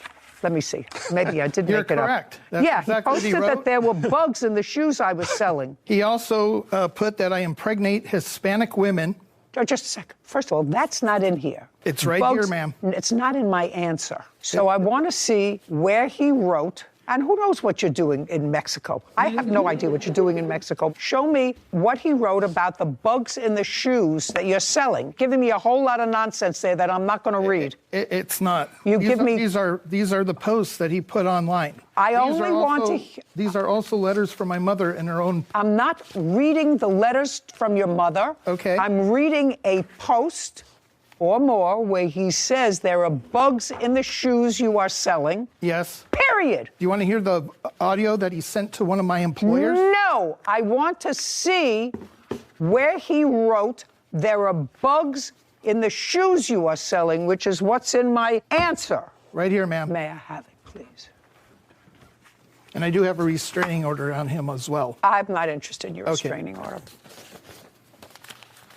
Okay, so this has nothing to do with anything. I'm going to give this back to you, and if you don't hand me exactly what I asked for, I'm dismissing. I'm not reading all that drivel. I asked you for one post. Your Honor, if you'd like to say I don't want to hear you. This is what I wrote. I don't want. This is not your case to prove, sir. Okay, I'm just trying to be honest. Here you go, Your Honor. This is one that he Thank you. wrote Don't to tell my me employer. one. Just give me the posts about shoes. This has nothing to do with shoes. This one is in Spanish. If you show me one more thing that doesn't say bugs and shoes, I'm just dismissing your case. Do you understand? Yes, ma'am. Please look at this one. It is in Spanish. No, that's your problem. The counterclaim's dismissed. Judgment for the plaintiff in the amount of $1,600. We're finished here. Thank you very much. Thank you, Your Honor. This court is adjourned. I'm very pleased with the judge's decision. I think she made the right decision. I wasn't really thrilled. I'm just kind of glad it's over. I never want to see my brother again. We're a very estranged bunch of people. We do not like each other. She didn't raise him right. She raised us right, and we're going to do the right thing on behalf of our mom. First and foremost, I will visit you every month, every week, every day, if that's what it takes.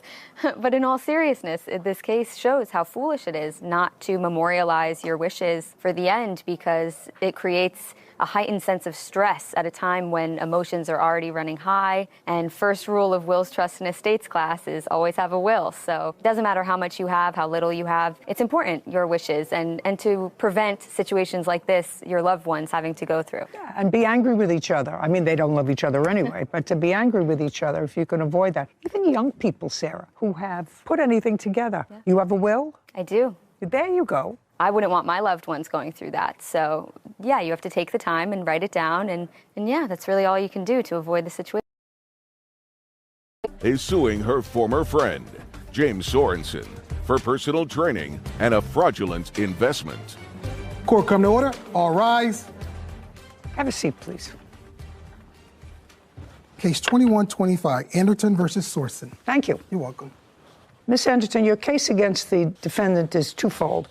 First, you claim a loan to him in the amount of $10,000. And while he doesn't deny that you gave him $10,000, it is his defense that this was not a loan, but an investment in a project that went south.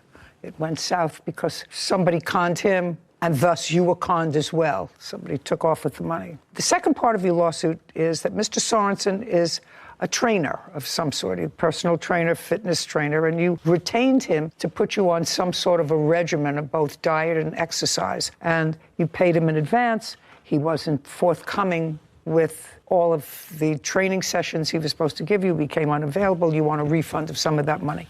So the first thing I'm going to deal with in your lawsuit is the $10,000 exchange of money. If I find that that, in fact, was a loan or was fraudulently entered into as a result of being duped and being a dope, then I'm going to give you back the money. Then I don't have to get to the training because that's the limit of my jurisdiction. Do you understand? I understand. Okay, great. How did you meet him? I met him on a dating site, actually. When? Early June 2021. Did you date? We befriended each other.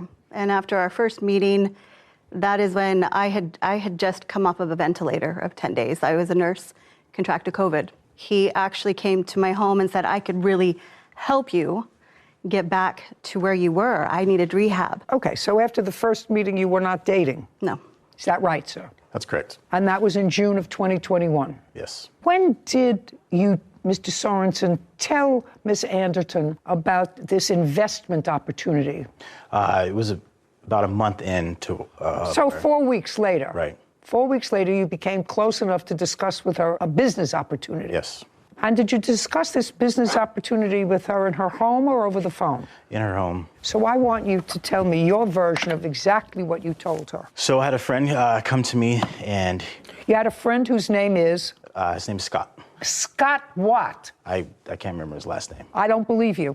Okay. If it's true, then it didn't happen. If it's true that you can't remember his last name, it's because he doesn't exist. Oh, he does exist. Oh, sir, you didn't give all that money to somebody whose last name you don't know. I want you to understand that. Then you're looking at me and saying I must have stupid written on my forehead. You don't look like a stupid man. Absolutely not. Yeah, you look like you could be a cunning man, but you don't look like a stupid man. So if Scott doesn't have a last name, he didn't exist.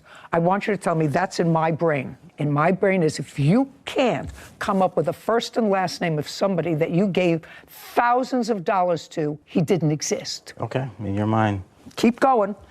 I'm not going to keep going to dig any holes. I'm just telling you what the facts are. No, those aren't facts, sir. That's a fantasy. You know, you're not mentally challenged in any way, are you? No. I want to tell you, if I told my 9-year-old grandchild who asked me for $100 because she wanted to invest it with a friend, I would say, what's the friend's name? I don't know. So I'm not giving you $100 to invest with somebody whose name you don't know. Because I'm absolutely positive that if you said that to her, she would have said, well, what's this person's name? I want you to tell me now, Mr. Sorensen, what was the investment? It was for Happy Pills. It was for what? Happy Pills. Don't look at me. Happy? Did you say Happy Pills? Yes. Okay. Tell me about it. Tell me what you told her. You want to invest in Happy Pills. Yes. What she'd say to you? She'd say to you, I'm a nurse, you know, so I'm an educated person. What's wrong with you? Okay, keep going. Keep going. I want to invest in Happy Pills. Right. Your friend Scott. It was a friend of a friend. His name was Scott. Okay, and he introduced me to him and said that, hey, he went. No, you mean Scott introduced you to somebody else? No, my friend introduced me to Scott. I didn't know his last name, but we knew that he was in the industry. Okay, so your friend introduced you to Scott. Yes. What's your friend's name? His name is John. I promise. Where does he live? He lives in Salt Lake. What's his telephone number? I have no idea what his telephone number is. Just a second, get out your phone and tell me what your friend's telephone number is. Everybody has their friend's number in their phone. I don't know what his telephone number is. Then you see why I don't believe you, sir? Do you understand why I'm having a problem with your story? It's okay. Do you understand why I'm having? So a friend whose number you don't have in your phone wanted to introduce you to somebody whose name you don't know to invest in Happy Pills. And this is what you told her? No, I'm asking you a question. Is this what you told her? I have a friend. This is what I told her. John, I have a friend, John, who knows a guy, Scott, who has this company that's going to make Happy Pills. I just want to know if that's what you're trying to tell me that you told this woman. I am. It's okay. I don't know why she would make up that story that No, my no, parents no, gave no, me. no, no, no, no, no, no. She's not making up the story. You're making up the story. Okay. And if I'm wrong about this, I actually don't feel badly, sir, because then you're the dope that got duped. And later today, You devalued her car while you had it. Yeah, okay. You used the car for 2.5 years that was running. It stopped running because the engine was blown. Yes. And then you stopped making the payments on it. Yes. Yeah.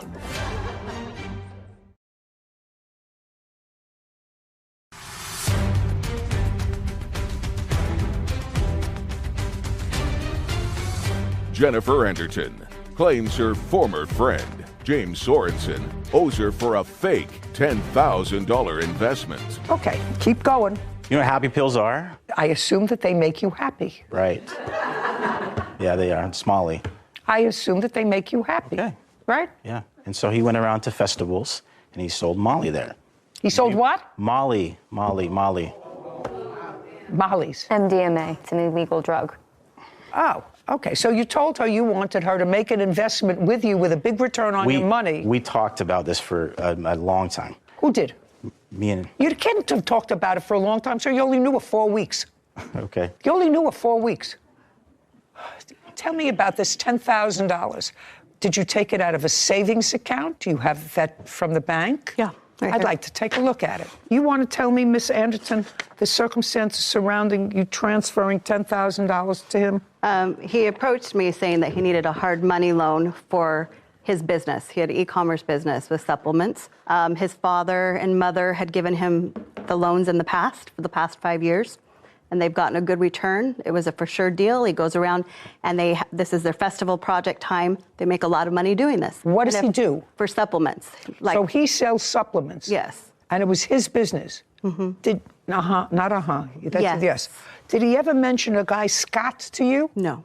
It was his business? Yes. And he said that his parents had helped him out in the past, had invested with him in the past. So now I understand a little bit better. I see the withdrawal for $10,000. So tell me why he needed a hard money loan. To buy the product to take to these festivals and...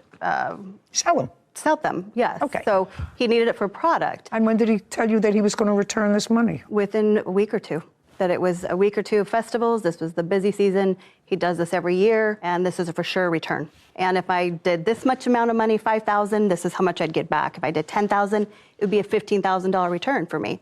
And I'm like, wow, I could pay off my student loans. I could, yes, do a lot with that. Okay, so to synthesize what you told me, he told you that this was an investment in his company. A loan. A loan, excuse me. A loan for his company for products so that he could go out, sell them for the next several weeks, Correct. and you would get a return of 15% on your money. 50%. So a 10... 50? 50? Sounds too good to be true. Yeah. Has nothing to do with the company. The Venmo transfer of $2,000 was to him in June? June 16th of 21. And a withdrawal of $8,000. Same day. Okay. Now, where did you put that money, sir? I gave it to Scott. Okay. Okay. I want to tell you, Mr. Sorensen, you have parents who gave you money? They have in the Just a past, second. not as you just would say you say. have parents Not in, that gave you money. They did not ever give me money for my business ever. What did they give you money for? Christmas? They never financed for me for anything in my life. Okay. Nothing. Oh, then you lied about I don't know why she would make up that story that my parents gave me. No.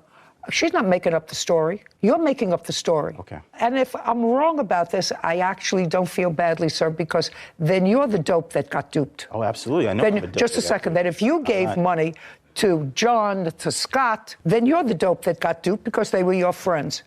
That's all I have to tell you. I understand. That's all. A judgment for the plaintiff in the amount of $10,000. We're finished. Thank you.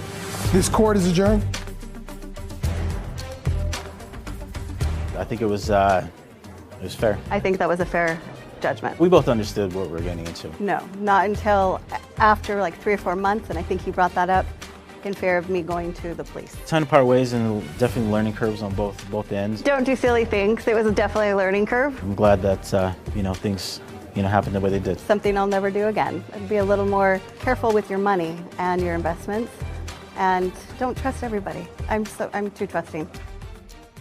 I just find it very funny that his entire business venture, was selling illegal drugs at festivals. That was the only plan. That was the whole venture. There was no... That's really what he said. Whether it was Scott, whether it was John, whether it was But that Joe. was the business plan. That's Happy Pills. Thank you, by the way, for explaining what that was to me. I didn't understand at first either, but when he said Molly at festivals, it's like, I'm pretty sure that's illegal. I'm pretty sure that's not a business. Right. So I'm glad she got her money back. Me too. Me too. It was ridiculous. There was a couple dopes getting duped in that situation. You're absolutely right. Case 2107, Breland versus Chenal. All parties, please step forward. Kashana and Michael Breland are suing Kashana's stepdad, Harry Schnall, for car repairs and damage credit. Miss Breland, this is your stepfather. Yes. That's your dad. Yes. This is your claim. He needed a car because his car, which was an old Cadillac, was going in for repair. Your dad had bought you a car in 2018.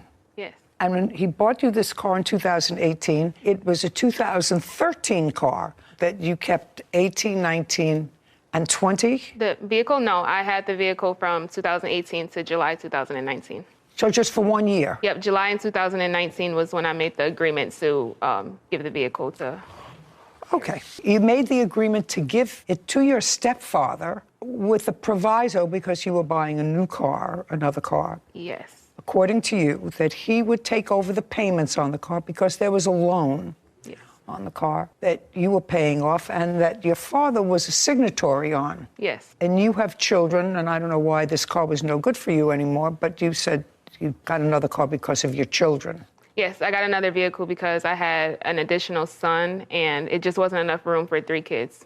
What kind of car is it? It was a GMC Terrain. It's an SUV 5-passenger, but I felt like I needed a little bit more room, so I ended up getting a 7-passenger. That way I could have the 3rd row. Okay. So according to you, the arrangement was he would take over the payments on the car, and the car would be turned over to him as soon as he finished making the payments on the car. Yes. Was that your agreement with him? Yes, that was our agreement. And he did make payments on the car in 2019, 2020, 2021, and according to you, he stopped making payments in 2022. What month in 2022? January 2022 was the last payment I received. As a result of which, both of your credits were at risk. He dropped the car off at some relative's house because the engine was blown. He had it towed to some relative's house and stopped making the payments. Yes, that is correct. Your stepfather says, well, that really wasn't the agreement. My Cadillac wasn't working. It was in the shop in 2019. And the agreement was, while the car was in the shop,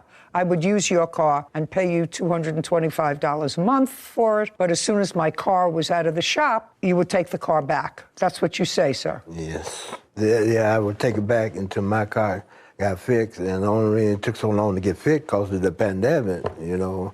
And why? People couldn't go into their garage to fix a car? Yes, they probably could, but at that time, I really didn't have the money to go and pay for it, so I just... Well, that's your problem. I understand that. Well, that's your problem. So the car was fixed, but you didn't have the money to go and pick up the car. No, it wasn't fixed. Oh. So I didn't have them fix it until I'd be able to get the money to go have it fixed. Did you explain that to her, sir, when she gave you the car? No. See, my agreement thought I was going to keep the car until my car gets fixed and I would make the monthly payment. That's what I had. I understand that, but what... Yeah. I understand that. Okay. Mr. Chenal. Yes. But taking your story, if my stepfather said to me, listen, I'll take your car, I have a car that's in the shop, I'll use it and pay for it while the car's being fixed. Not what? In my view, that would be, well, maybe it would take you 2 weeks. Maybe it would take you a month. Maybe it would take you 2 months. But it wouldn't take you 3 years. Your Honor, what I'm saying, my car wasn't in the shop, my car was broke down. And I told her, I thought we had agreement to me make the payment on that car till I get ready to get you told me that already. Car fixed, but I didn't put it in the shop till I was able to put it in the shop to get fixed. You devalued her car while you had it. Yeah, okay. You devalued the car. You got a car that was running. You used the car for 2.5 years that was running. It stopped running because the engine was blown. Yes. So it was dead stop. You had to have it towed to somebody's house. Yes. And then you stopped making the payments on it. Yes. Yeah. Yeah. I hear what you're saying. Right. I think she had a lemon because... She didn't have a lemon. You drove it for 2 years. Yes, but I just had got the oil changed in that car a month before the engine blew. And you drove it for 2 years. Yes. Well, then it wasn't a lemon.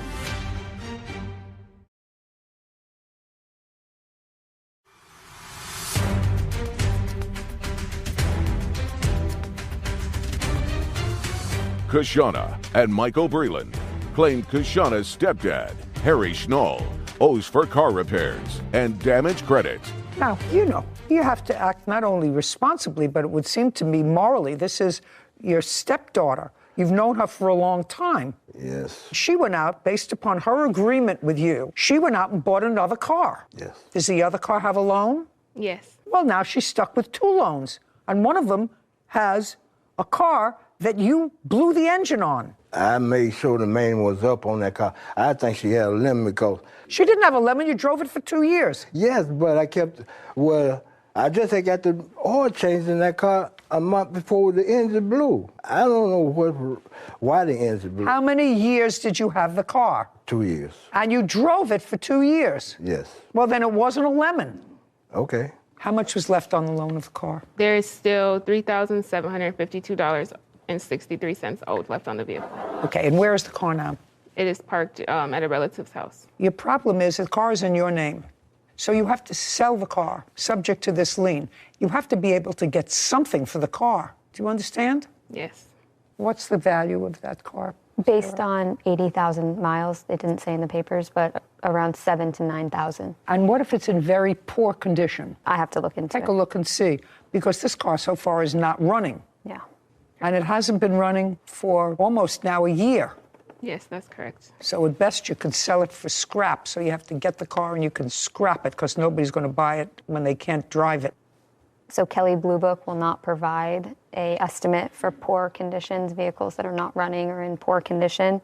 But for a fair condition, they say between 5,000 and 6,000. Well, this is non-running. I know. I've been not running for a year. I can't get an estimate for a non-running vehicle from Kelley Blue Book. So now I know what the parameters are. You want to tell me about where this agreement took place with your stepfather? The agreement took place at the car lots because I was in the middle of getting a new vehicle, so we were at the car lot. So that was in 2019? July 3rd, 2019. So you went with him to get the new car? Yes. Oh, good. So tell me about the conversation. So I asked him, I was like, hey, do you think that, because in order for me to get this new vehicle, they said that I had a debt to income ratio thing because I couldn't get a new vehicle with owing money on the other vehicle. So I said, hey, how does this sound? You're down a vehicle because the engine blew on your prior vehicle. How about I give you this car, you finish making the payments on it, and then I get my new vehicle. But in order for me to get my new vehicle, I needed a co-signer. So I said, how about this? How about you co-sign on this new vehicle for me? Yes, my stepfather. You co-sign on this new vehicle for me. I'll make the payments like I always do. And you just take over the payments on my GMC Terrain. He said, okay, yep, we can do that because I need another vehicle. So he is the co-signatory on your new car? That at the time, that was the vehicle that I had. I now have a different vehicle. You mean in 2019 you had yet another car? Yes, but I made sure that I paid it off and there was no effect to him by any means. Okay. Because I knew that, it wasn't just in my name, it was in his name also. So I didn't want to do that to him. So I made sure that not only did I pay the vehicle off, but I got the transmission repaired and then I sold it. So what does your father have to do with this case? So my father was affected because with the payments being late. The car was in my name also. Oh, so it was in joint names, you and your daughter. Well, they were supposed to put it as me, the co-signer, but they put me as the primary. Exactly. Yes. Okay, all right. Have you been making the payments since January? I was making payments on it from February to September. And then what happened? I couldn't afford to make the payments anymore. I'm a single mom of four kids. So what happened? So it's behind now. Since September? Yep, it's behind since. September, October, November. So it's behind 3 months. Yes. Had they notified you that they want to repossess it? No, they haven't not notified. Repo. They've given us options to try to save our credit after Okay, I'd like to see what those options are. Did they send it to you in writing?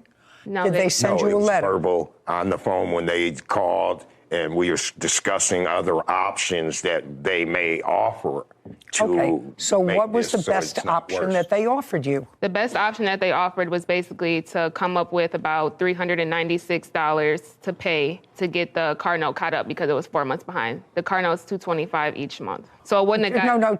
So they didn't offer you a whole payout. They just offered you... To catch up. To catch up. Yeah. Right. Okay. But still, what's due and owing on the car is $3,752. Yes. And when your stepfather agreed to that, did he say anything to you with regard to his Cadillac going in for service and he was going to just use it until his Cadillac got... No, Your Honor, that is incorrect. You remember going with your stepdaughter when she was purchasing a new car in 2019? Yes, sir. Did you co-sign that car for her? Yes. So far what she says is accurate. Yes. And at that time, did you take her old car? Yes. I have no idea what you can get for this car. And you know how you relied on him to be a good guy and to do what he was supposed to do? I'm awarding you $3,752. That's for you to pay off the bank. And then I don't think you can find a buyer for this car. You may have to scrap it, right? It's possible that there's no point in fixing it. You're not going to invest thousands of dollars in fixing it when it probably is at best worth $5,000. And if it's going to cost you $3,000 to try to get it up and running, it doesn't pay. It doesn't pay. So I'm going to rely on you to do the right thing. It sounds as if you do that while I'm awarding you $3,752, whatever money you get for the car goes to him. Do you understand? If you scrap it for $70, he gets it. I don't see that it's worth much more. I certainly wouldn't invest in a car that's been sitting dead for a year with a blown engine. Judgment for the plaintiff in the amount of $3,752. This court is adjourned. I think it was pretty fair. I think it was very fair. My agreement, though, I paid for the car until I get my car fixed. I've tried multiple times to reach out to him, and I couldn't get a hold of him, so that it's really sad that it had to come to this. You have to do what you have to do. That's all I can do. I've learned that you can't help anyone, not even family. Time to move on. Go on about my business. I'm a nice person, so I guess you just sometimes can't be nice to everyone. You know what's so disappointing? She seems like a very lovely young lady. Her father seems like a nice man. He had actually helped to purchase the first car, and I think co-signed a loan for her, or bought up the car in 2018 that she then turned over to him. But he's been her stepfather for a long time. How could you be so irresponsible? And you know she's a single parent of 4 children who relies a lot on her credit. Her credit on her car. And she's maintained her credit. Yes, except for the fact that her stepfather sort of ruined it for her a little. He really didn't have a defense. I don't think he had a defense. I don't think that you borrow somebody's car until your car is fixed 3 years later. Tracy Jennings Spencer is suing her cousin, Chris Jennings, for a loan to cover funeral costs. Court's on order. All right. Have a seat, please. Hello, Judge. Case number 2009, Jenny Spencer versus Jenny. Thank you. Miss Spencer, are you related to Mr. Jennings? I am. How? He's my cousin. How? On our dad's side. So his father and my father. That's how we're related. How were they related? So his dad and my father are pretty close in age, but they are cousins themselves. But my dad is pretty young, so they're close. My dad and his father are close in age, so they were more like brothers. I still don't understand. My father and his father were first cousins, but I was raised by my grandparents, so that's why we're cousins. Okay, so your fathers were first cousins? Yes. Your mother passed away? Yes, ma'am. When? Mother's Day on 2020. Were you close to your mother? Did you live together? I was taking care of her for 8 years while she was... So you were living with her? Yes, ma'am. How old was she when she passed away? 58. What did she pass away from? Her arteries had blockage. She had surgery twice, and they couldn't do the third surgery. Plus, she had 3 strokes. When you were taking care of your mother, was that a full-time responsibility? Full-time. She had a colostomy bag, and plus she was in a walker before she had the strokes. Was it just you and your mother living together? Yes, ma'am. Was it in her home? It was in my home. In your home? Yes, ma'am. Was that an apartment? It was a house. That you rented? Yes, ma'am. How did you and your mother support yourself? I'm an RF technician, so I worked when I could be away from home, but when she got real bad sick, where she couldn't even walk, I couldn't even work, so I couldn't even go out of town. So I work on the road a lot. And she gets a disability check, which is about $1,800, which wasn't much at all for us to survive. Are you back at work now? Yes, ma'am. Who are you working for? Myself. I'm a contractor, Extreme Communications. When your mother passed away, Mr. Jennings, are you an only child? Yes, ma'am. She passed away in the hospital? Yes, ma'am. At that time, you didn't have money for her funeral arrangements. No, ma'am. And you didn't have the funds to even take her body out of the hospital. No, ma'am. So what did you do? Well, I thought I had insurance settlement, and I was going to take care of that, because she did have 2 burial plots. But when we went to... Who's we? Me and Angela. Who is Angela? She's my fiance. But when we went up there we've got 2 burial plots. When we went there to turn those in mortuary, they added on $10,000 or $15,000 to actually bury her. And I was unable to do that because her insurance had lapsed 2 or 3 months. You know. So you didn't have money to take care of your mother's funeral expenses? I did not. Do you want to tell me how the plaintiff got involved with that? I told Tracy exactly what... Yes. At some point, your mother passed away on Mother's Day in 2020. Yes, ma'am. Did you contact Miss Spencer or did she contact you? She contacted me. When? During the process of me suffering because I didn't have the cash to front my mother's funeral. Well, you know, it's hard for me to ask the question, how did she know about that? But yes, ma'am. Were there other relatives? I was posting things on Facebook. Okay. That's so what did you post on Facebook? That I was trying to do a GoFundMe to help with my mother's funeral. And how much after she died did you post something on Facebook? Nothing much, not at all. A day, 2 days? About 3 or 4 days after. Did you see that? Is that why you contacted him? That is not why I contacted him. Okay, so why don't you tell me why? That's not what you said in your papers, so I'm curious. Why did you contact him? As he said, his mother had been sick for quite some time, so her death wasn't completely unexpected. We had been following her progression on Facebook, and Chris is correct. He had been taking care of his mother. They were very close. But when the family saw on Facebook that she had passed, nothing got posted about funeral arrangements. And some of the members of my family who were not on Facebook contacted me and said, don't tell me what they said to you. Sorry. So you were contacted by members of your family? Correct, that are not on Facebook, asking about care. Don't tell me what they asked. I'm sorry.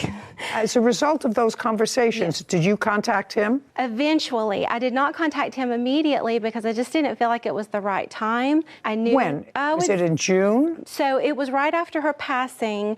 I contacted his stepbrother and stepsister first because when I had not seen anything for 3 days about funeral arrangements, rather than calling Chris, who I knew would have his hands full handling matters, I actually contacted his stepbrother and stepsister, and I said, do you know anything about funeral arrangements? Nobody did. And so they didn't know anything, and I suggested that I reach out to Chris. I said, well, I hate to do that. This is a really bad time, but I did it anyway. And so I called Chris, and I said, Chris, I'm sorry to bother you. I know you're going through a lot, but some people are asking me about your mother's arrangements, and I don't know what to tell them. It's been several days. Have you picked out a mortuary? And he started crying immediately, understandably so. He said, Tracy, I'll be honest with you, I don't even have the money to get her out of the hospital. He said, it's going to cost $500 to get her out. I said, okay. And I believed,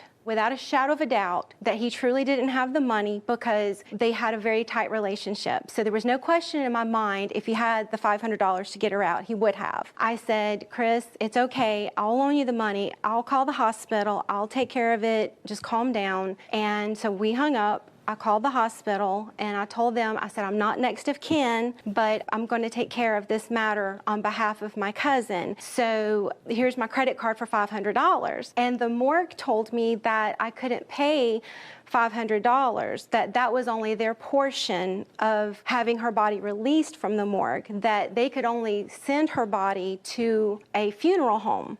They have to send it someplace. If they're releasing it, they have to send it someplace. Correct. They said that she had been there for so long that she needed to go within the next day because they can only stay there for 5 days. And got it. Sorry. Okay. So they said she needs to go now. And if you don't come get her or have a funeral home come get her, we're going to have to send her to Spartanburg County, and they're going to be in charge of her remains. And the next of kin is at risk of being arrested for abandonment. And so I freaked out. I called Chris back. I said, Chris, I said, it's not $500. I said, they're not going to let us get her. And do you know you're close to being arrested? And, you know, I felt really bad about that. Where do you live? Spartanburg, South Carolina. Just take a look and see if you can find out next of kin responsibility. I'm surprised that you were given that information from the hospital, but I may be wrong. Morgue. Yes. So I called Chris and I said, the morgue is not going to let us get her body without a funeral home. Do you have a funeral home picked out? And I think at that time he said he didn't. And so he made some phone calls, Chris did, and then he called me back and he said, I found a mortuary. And so the mortuary that he selected was the one that ended up taking care of her remains. And so instead of me loaning him $500 to get her released from the hospital, I ended up getting stuck with $1,500 because I had to pay the mortuary. Okay. He found a mortuary. Yes, ma'am. When you called the mortuary, did they tell you what it would cost? I didn't call the mortuary to find out anything about that. She did. She agreed to pay everything. No, just a second. I'm not getting there. Yes, ma'am. I'm not there yet. Yes, ma'am. So the question is, did you call the mortuary? I called them to see if they could take care of my mother. That's what I asked you. I said, did you call the mortuary? Yes, ma'am. And after you spoke to the mortuary, you called the plaintiff back. Sure did. Okay. When you called the mortuary and she had already told you it would be $500 to get your mother's remains from the morgue, but then you had to take her remains someplace. You couldn't take them in your car. Right. They had to go someplace. Yes, ma'am. And common sense would suggest that you would ask what their cost was, what their fee was. Is not an answer. For a cremation. For whatever, and they told you it was how much? They told me for the cremation, it was about $1,500 for cremation. Okay, and then you called your cousin back. Yes. And let me hear the conversation, as you recall it, between yourself and your cousin. Okay. I called her back and told her that I didn't have the money to take care of that. She goes, don't worry about it, Chris, I'll take care of it. It's exactly what was said. Now, was that before or after you set up a GoFundMe page? That was before. So she took care of the bill? Yes. So this was 5 days after your mother's death? Shh. Yeah. You said it was after. Now, so it was 5 or 6 days before your mother's body was taken to the funeral home for the purposes of cremation. How many days after that did you start a GoFundMe page? A couple days. 2 days. And what was the language in the GoFundMe page? To help take care of my mother's funeral. Well, shh, Mr. Jennings, if what you just said to me previously was, read back to me, Whitney, what Mr. Jennings said about the conversation that he had with her. It started with, don't worry about it. He said, okay, I called her back and told her that I didn't have the money to take care of that. She said, don't worry about it, Chris, I'll take care of it. That's exactly what was said. Okay, good. So if she said she would take care of it, why would you post an outcry for money from strangers to bury your mother? To go during the process of getting that money is exactly what... No. Let's follow what you said, Mr. Jennings. What you told me was that you had the conversation, she took care of the bill, 2 or 3 days later, you started a GoFundMe page for your mother's funeral expenses. Is that not what he said? Yes. If it was a gift to you, I'm not understanding why you would start a GoFundMe page. It's because it wasn't taken care of within 2 or 3 days, ma'am. What do you mean it wasn't taken care of? She didn't pay the bill within 2 or 3 days is the thing. That's the reason I did that. Well, they wouldn't release they wouldn't release the body unless they got paid with a credit card. I understand that, but I was trying just to have a second. backup. A backup for what? Just in case you didn't call through. Hey, Mr. Jennings, now you're getting cute with me. No, ma'am. Now you're getting cute with me. And later today, He said to you, I need to borrow $2,300. and you said to him, Why can't you ask anybody else? and he said to you, His girlfriend's father, if he were to ask him, he would pry and find out that he was addicted to cocaine.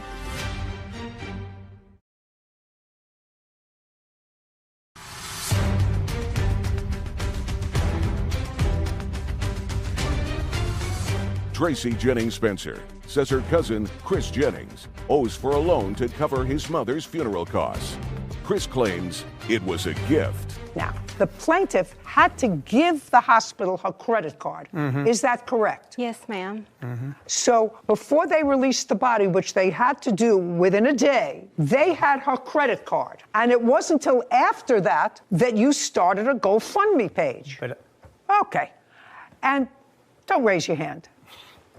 And how much money did you receive from this GoFundMe page? Like $200. Okay. And you received $200 within what period of time? Within probably 3 weeks. How much of that $200 did you give to Miss Spencer? 0. And your total cost was $1,500. Is that correct? Judgment for the plaintiff in the amount of $1,500. This court is adjourned.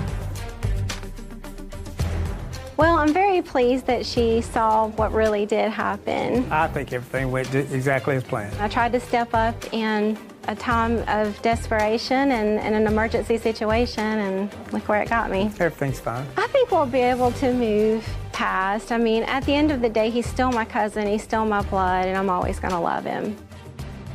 I actually didn't need the answer to that question that I threw out at you with regard to whether a child is responsible for the remains of their parent, because it was just clear, you know, when you get them to do a timeline for you. A lot of stuff unravels. It all unraveled because what was the reason for starting a GoFundMe page if, as he alleged in his answer, she volunteered to pay for the funeral, unless he felt an obligation. Now, the obligation had to be as a result of that conversation that he would start a GoFundMe page. Anyway, unfortunate that she seemed like a very nice lady, very responsible, and she was very caring towards him. Shouldn't have ended up here. Case number 2010, Hickman versus Vensloff. All parties, please step forward. Vanessa Hickman is suing her trainer, Dylan Vensloff, for an unpaid loan.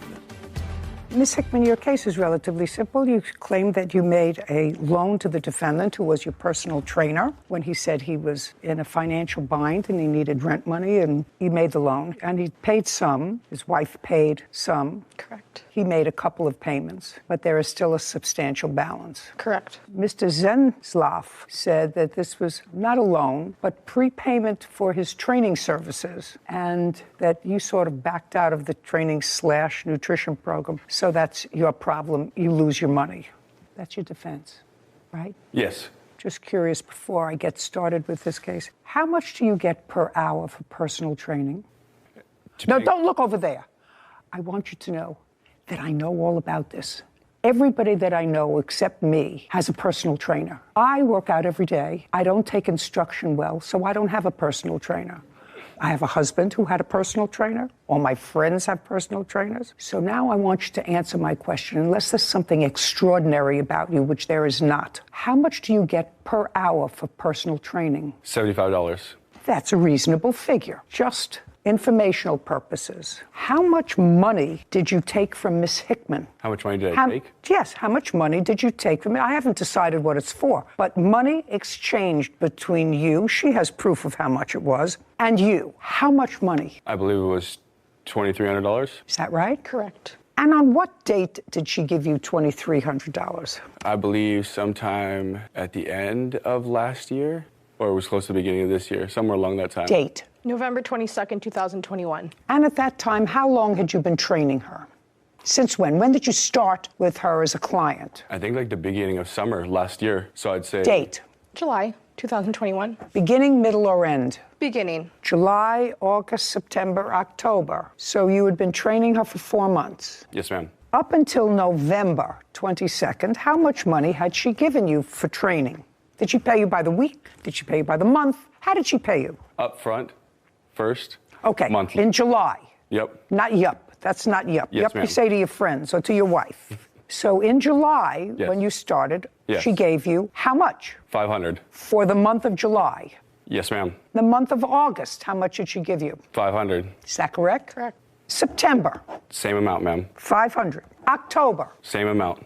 November, Same amount. the beginning of November. Yeah. No, Well, not actually, yeah is not an answer. The beginning of November, did she give you $500? No, because that's when we had the agreement. No. Don't give me agreement nonsense. The beginning of July, she gave you $500. Yep. Beginning of August, Yep. she gave you $500. Beginning of September, Yes. she gave you $500. The beginning of October, she gave you $500. How much did she give you in the beginning of November? This $2,300 was not paid until November 22nd. How much did she give you the beginning of November? Then it must have been $500. Is that correct? So now she has given you $2,500 Yes, ma'am. for 5 months. She's given you $2,500. Yes, ma'am. Now I want you to tell me what happened in November after you gave him the $2,500. So we agreed to $100 monthly payments. This is in November? November, after we signed the agreement. What agreement? The agreement was that... No, I want to see the agreement. Don't tell me what it Absolutely. was. I'd like to see it.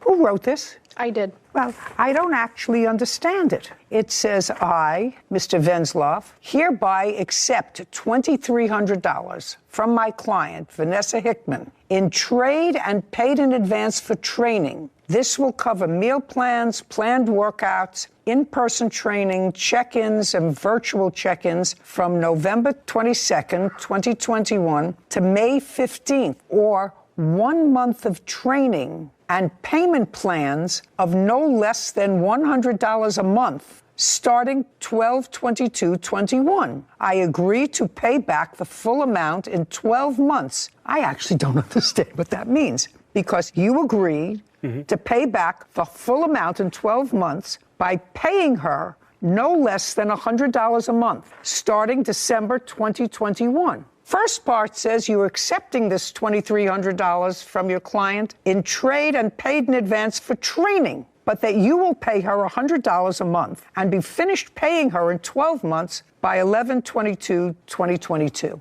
Okay. So you wrote this up. Yes. I don't understand it because it doesn't make sense. Of course. So there had to be a reason why you picked this $2,300. He's been training you July, August, September, October, and November. You paid him $500 each month, or about $120 a week. And all of a sudden, there's a $2,300. What is there something that I said funny? All of a sudden, there's $2,300. Tell me how the $2,300 came about. So over the course of those months, we became good friends. I see him 3 times a week. We get to know each other, talk, open up, and we're very friendly with each other. He opened up about me about having financial hardships. No, he'd opened up. He said to you. Yeah, he said to me, I need to borrow $2,300. And you said to him? Why can't you ask anybody else? And he said to you? His girlfriend's father, if he were to ask him, he would pry and find out that he was addicted to cocaine. That's what he told you? Correct. And what did you say to him? Oh, okay. So if I give you this money, we're going to write an agreement to cover me in case you don't pay me back. And what did he say? Okay. And that day on November 22nd, we wrote out the agreement. No, you wrote the agreement. Absolutely. I wrote it down, and he gave me a photo of his driver's license that day. And you have a copy of that driver's license? I do have a photo on my phone, yes. I'd like to see it. Of course.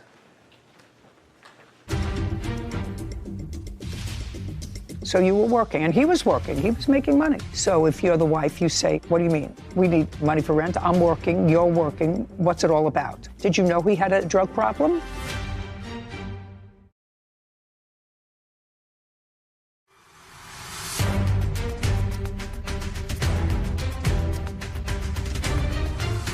Vanessa Hickman claims her trainer, Dylan Venzloff, owes for an unpaid loan. Dylan says it was a trade agreement and not a loan. Okay. Mr. Venzloff, understanding what I said to you before, that everybody that I know has a trainer. Everybody, except me. Nobody that I know has the driver's license of their trainer. Nobody. And I'm very old. Now, can you give me a logical reason why the plaintiff would have a copy of your driver's license in her phone? To make sure that the trade agreement stays. What's the trade agreement? The trade agreement was that she was going to give me the money, and I was going to... Just a second. Let's go back for a second. Yeah, no problem. So what she says, in part, was accurate. Is that what you're telling me? In part. That you became friends, you would talk to her, you had a girlfriend, you knew he had a girlfriend. Correct. You asked her for money. Yes, ma'am. Different amount of money because you were in financial difficulty. Yes, ma'am. And that she asked you, why couldn't you ask your girlfriend's father? Because she evidently knew that based upon the fact that you were friends, that you're the wife, girlfriend, whatever, your father has money? Yes. Okay. Why couldn't you ask the girlfriend's father, right? Yes. She asked you that question? Yes. And did you say to her, because I didn't want him to pry? Yes. Because I have a cocaine habit? Yes, ma'am. Okay. And so she gave you the $2,300? Yep. Not yup. Yes, ma'am. Sorry. And that was on the 22nd of November of last year. After she gave you that money, and you were supposed to, according to this agreement, make $100 a month payments to her. That would that's what it says. Yeah, if I was unavailable. No, it doesn't say, there's nothing here that says unavailable. Well, it's actually... There's nothing, that's why I don't understand this agreement. Yeah. You see, not yet. That's why I don't understand this agreement, because one talks about training and workouts, and one talks about you agreeing to pay her back within 12 months at no less than $100 a month. So it doesn't make any sense. So now I have to figure out what it was that really happened. Do you understand? Yes, ma'am. Okay. So this paper says something about $100 a month. Now, did you ever give her $100 a month? Yes, for a month. In what months did you give her $100 a month? I think it was the first 3 months. And you gave it to her how? Via Venmo. Did he give you the first 3 months? He gave me the last 2 months, and his wife paid me the first month. That would be you? Yes. Stand up, please. Tell me your last name. Venzloff.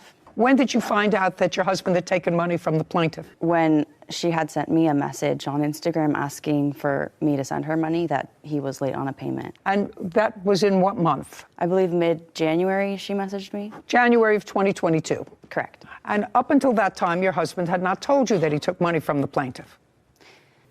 That's an easy question. I don't believe so, no. He had not. Well, that's what it sounded like. You didn't know about it because the first you heard about it was when she sent you a message. So he had not told you that he took money from her before. Now, when you found out, you confronted him about this, did you take money from the plaintiff? I did. And what did he tell you? He told me that he had to pay for rent that month. Were you living together? We were already married. Were you working? I was. So you were working, and he was working. He was making money. So if you're the wife, you say, what do you mean? We need money for rent. I'm working. You're working. What's it all about? Did you know he had a drug problem? That was when I found out. Okay. Well, that's a fair question. I like the honesty. Did you have discussions with him about that? Yes. Did he go into rehab? Yes.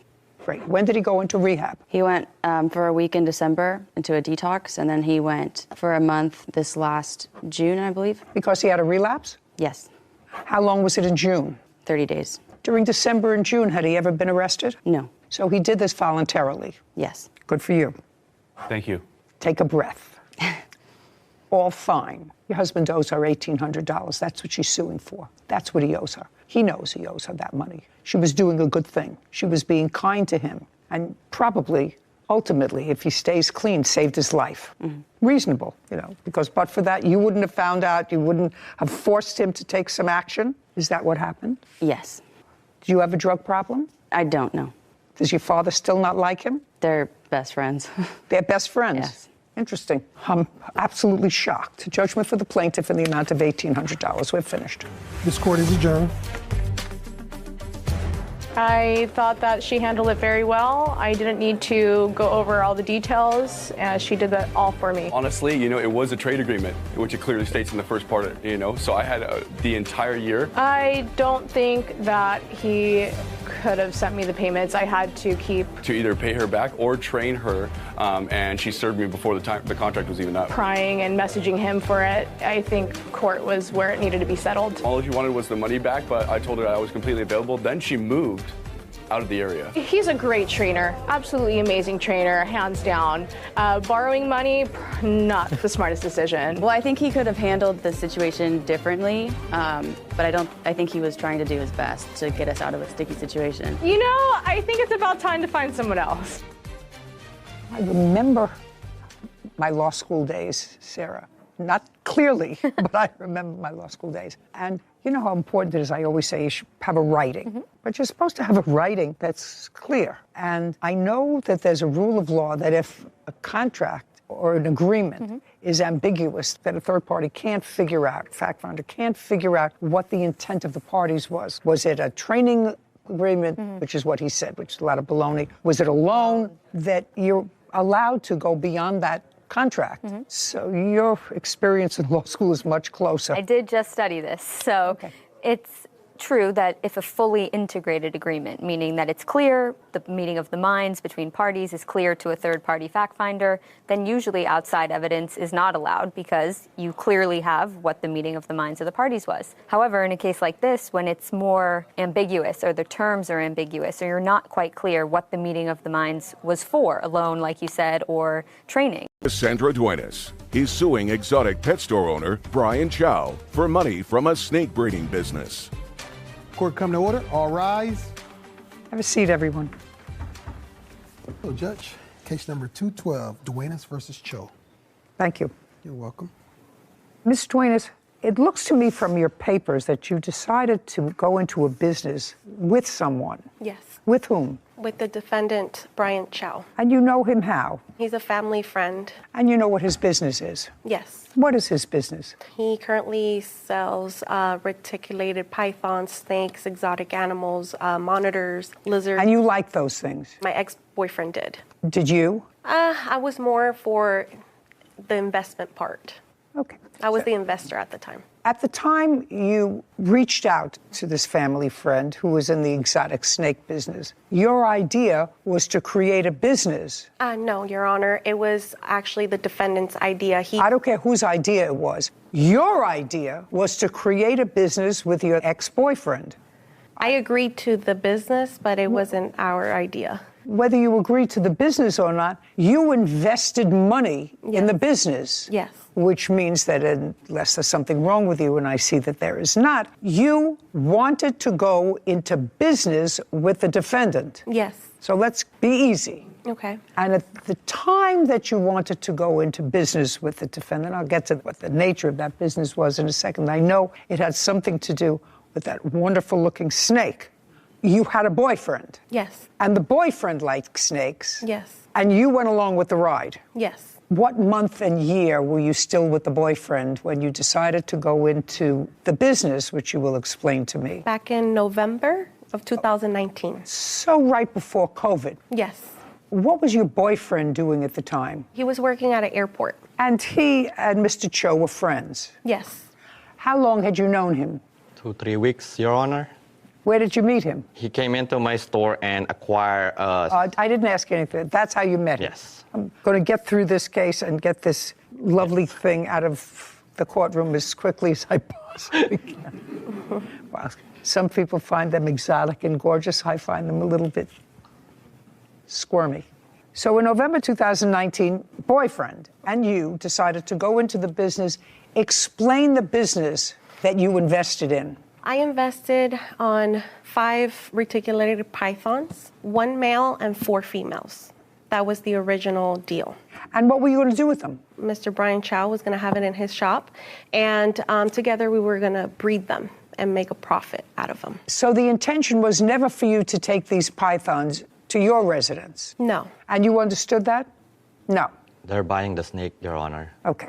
How much were the 5 snakes? In total, it was $10,000, plus the feeding and the cages that he claimed that the snakes needed. Was it your agreement that for $10,000, Ms. Duenas and the boyfriend were going to buy 1 male snake and 4 females? They decided to buy 2 snakes. Well, when was that decision made, sir? A week after I met him, because When you went into the shop, did you ultimately decide on 1 male, 1 female? No, so how it is, Your Honor, is he knew my ex-boyfriend prior to of the business 5 years ago. He sold him a exotic Australian monitor lizard. Okay, what I want you to tell me is, did there come a time when the arrangement changed, so instead of 1 male and 4 females, you were supposed to get 1 male and 1 female? No, Your Honor. The whole way it was supposed to be 1 male and 4 females. Do you have any sort of a receipt for that? We have Instagram conversations. Do you have that? Yes, ma'am. I'd like to see it.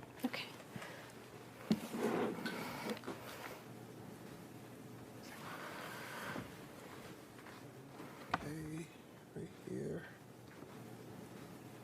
One male, 4 females. The guy's asking $15,000 for all, and then he says, I'll drop it to 12. Then somebody, I don't have 12 now. I just spent a lot on my monitor. Let's go the rest. Okay, so you say, I don't have that money now. He says, I'm getting 16 lace monitors. You remember that discussion? And then that's a big investment for me right now. I'm saving up to get a house, but I'm down to breed my monitor with any of your monitors. Keep going. So far, I don't have a contract. And then somebody says, no, you pay half and I pay half. Who wrote that? He did. No, you pay half and I pay half. Then you say 6,000. I'm short 6,000. I want to get them, but I'm low on cash till next month. And that's from you. That's from the reptile. I have to say it, Your Honor. Okay. If I invest half with you, what will be my return and in how long? Think about it. That's will be the baby's mix price. JTK Reptiles, that's you. Somebody's on their way. That's you and your boyfriend? Yes. We were on our way to give him the money. And how much money were you going to give him? We gave him the first time $6,000 and then $4,000. A total of $10,000. You received that? Yes, Your Honor. And what did you purchase with the $10,000? If you look at the message from there, what she showed you is they pay half of the 5 snake. It means they get 2 of the snake, and I get 2 of the snake. They've been lying to you guys since day one. They want to purchase 2 snake. Then I told them, like, if you look at the message, I can use my male to breed it to your female. It's an investment for you guys, not for us. It's no us. It's not with them at all. Mr. Cho, were they supposed to take possession of the snakes? They're supposed to pick up the snake. That's why they come to the store with it. Which snakes were they supposed to take possession of? One right here and one out there. Is that a male or a female? This is the female. Has she had babies yet? No, I don't breed her because she don't belong to me. And how old is she? Right now, she should be about 6 years old, going 7. How long do they live? Over 30 to 40 years, depends on how you take care of them, like I take care of them. And there's another one outside the courtroom that's the same as this one. Yes. Also a female? Yes. And you gave him the $10,000. He acknowledges the $10,000. So we have a verbal contract that you were going to pay for some snakes. He was going to order the snakes for you, which he did.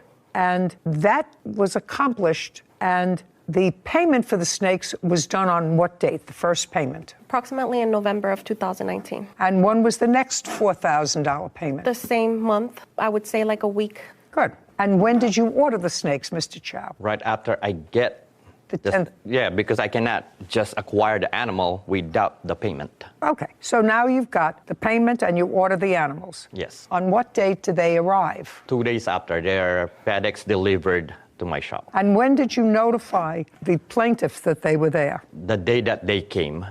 I tell them the snake is so ready. It was also in November, sometime in November. And when did they arrive? The snake arrived? No, the plaintiff and the boyfriend. They arrived a week after I notify the boyfriend. Okay. Now, Ms. Duenas, a week later you went to the shop. And what happened when you went to the shop? Now he's got $10,000 and he's got 2 snakes. I just want to clarify, Your Honor, that we even gave him money for the tanks because here in the conversations it says that he can't continue having them in tubs. So he needs us to give him money to invest to buy the tanks to house the snakes. So our original plan was for him to keep the snakes because he has the shop. We, at the time, lived in an apartment. He was well aware of this, that we couldn't have big snakes in our apartment. He says no, you say yes. I'm not sure how I can resolve that. I'm trying to simplify this contract. And you said you recorded all this? Yes. I'd like to see it. Watch out. I'm back away. told you, don't play with my money. What are you doing? What do you mean? He owes me money. You know? I don't care. Get out, get out, get out, get out, get out.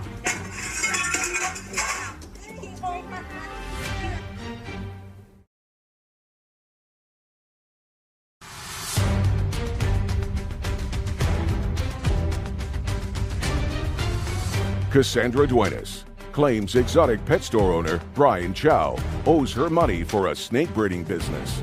Brian says Cassandra changed her mind about the business after he purchased the snakes. Okay, part of the contract was fulfilled because you paid him. Then he ordered the snakes. Second part was fulfilled. I want you to tell me what happened when you went to see the snakes. You say to see them. He says to pick them up a week later.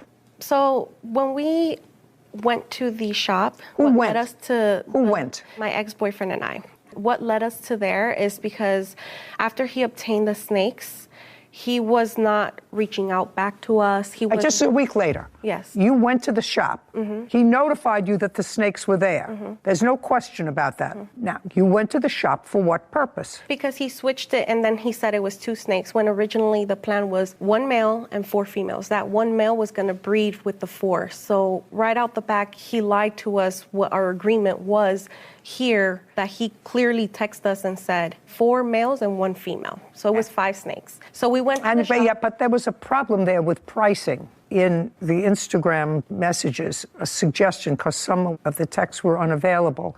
He said originally they were $15,000.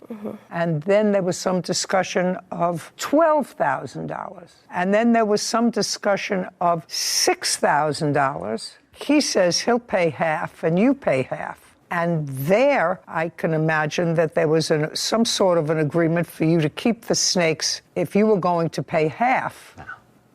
You were always supposed to give them the snakes. Why would you pay half? Then they get the 2 of the snake, and I get the 2 of the other snake. It's 5 of them. And the one that we're gonna pretty much, they can have it if they want it, or I can use it when I need it. You mean the male? Yes. So that was the business. Anyway, you went there, and what happened? So I went in recording. My ex-boyfriend told me, hey, record. Don't tell me what your ex-boyfriend told you. Okay. Just tell me you went in and what happened. We went in there and we asked him, hey, we agreed on 5 snakes. Now you switched up and you said now it's 2 snakes. First you told us it was $15,000, then $12,000. You were playing games with us the whole time. And at this point, after a week later that he said that he got the snakes, then he told us it was 2 snakes. At that point, we were upset because we had planned and we had counted with 5 snakes. That's why we gave him that ridiculous amount of money. And basically, we didn't want nothing else to do with him. We wanted our money back. And that's what we went for, our money back. Just a second. So you walked in wanting your money back? Yes. Okay. Do you have any text messages, Instagram messages, suggesting that before you got there, you had said to him, we changed our mind, we don't want to be in business with you, we want our money back? No. Nothing? No. He wasn't reaching out, sorry, Your Honor, he wasn't reaching out to us. He was sending him video calls, he was calling him through text message, my ex-boyfriend. I don't care. You paid the money, he got snakes. The question is, you think there's supposed to be more than 2? He says 2. More were more money. So the ultimate agreement was for 2. So what happened when you went there? You're there with your boyfriend. Yes. And you say, I want my money back. And he says? He says, I don't have the money here. I have 2 snakes here. Are you telling me that he didn't call you and say your snakes are in? Is that what you're suggesting? Do you have an invoice for these snakes, Mr. Chow? Yes, Your Honor. I'd like to see the invoice for the snakes. By the way, your boyfriend has other of these exotic creatures. Is that right? To the people that I get them.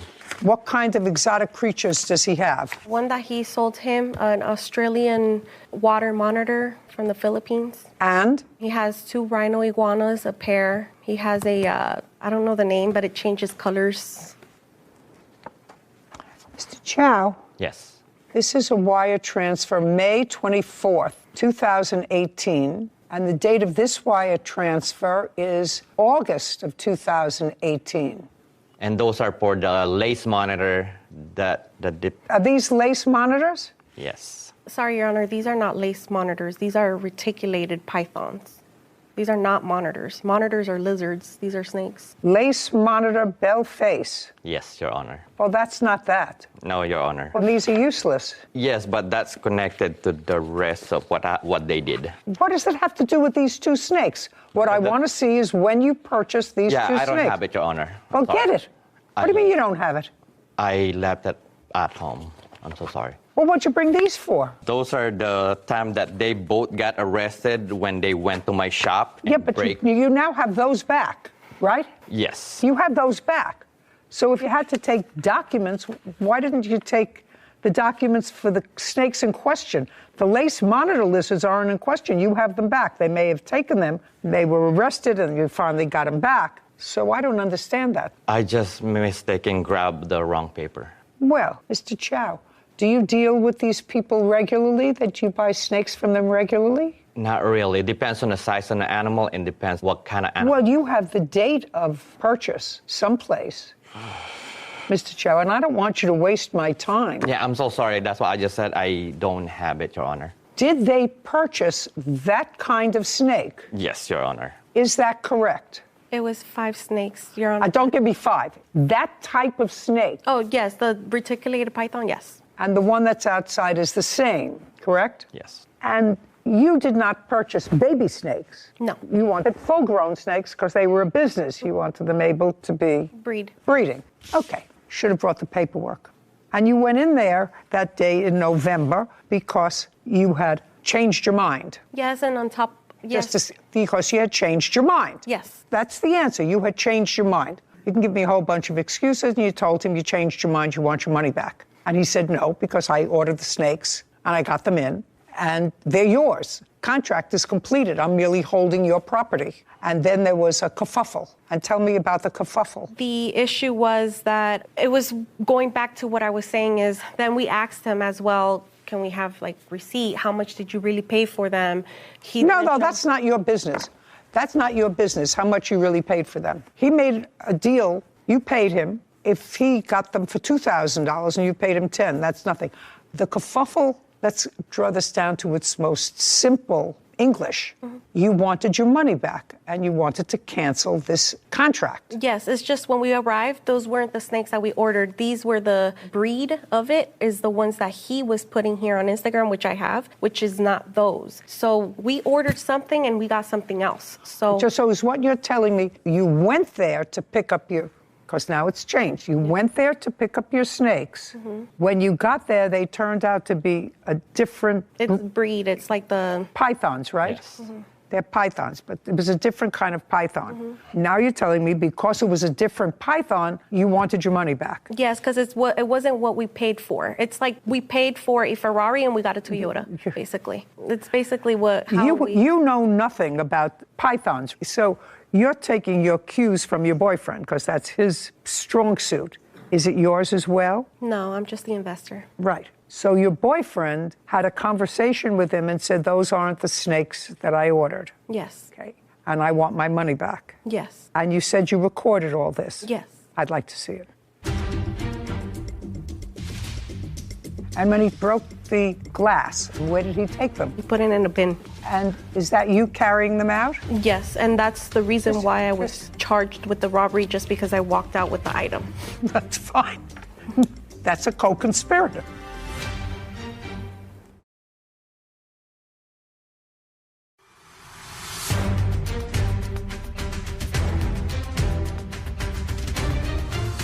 Cassandra Duenas is accusing exotic pet store owner Brian Chow of wrongfully keeping money for a snake breeding business.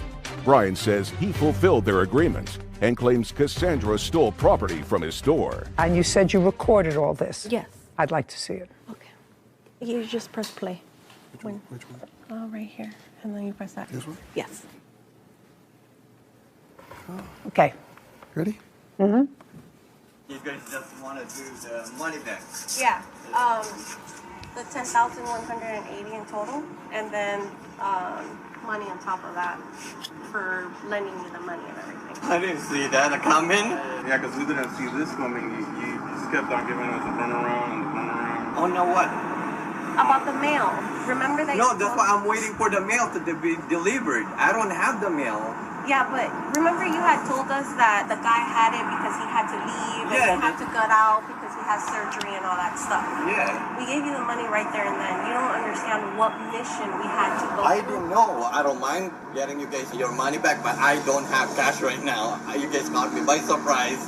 Yeah, but we're gonna have to do it today though. Like we need our money today. If you want it right now, I don't have it. We told you we want to do business correct, and you just keep on giving us another day and another day. You told us as soon as we give you the money, the snake was gonna be here. Yeah, it's not about me. It's the guy. It's not me. I'm just buying the snake from different guy. And then another thing where you messed up, you said 5 snakes for 6,000, and you come at me with 4, and you wasted my money.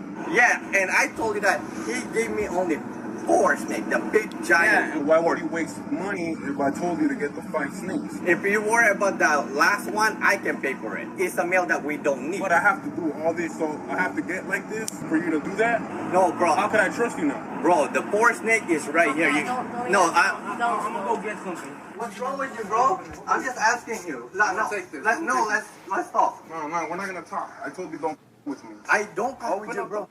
Dog. Why? Because What's that's wrong? gonna be mine. Because we gave you a lot of money. We're talking about over $10,000, and you're just giving us the runaround. First, you told us This 5 is what we snakes. can do. I'll take, and when you get the money, I'll give it back. Yeah, female too. Oh, no. Oh no? All right. Well, come on, bro.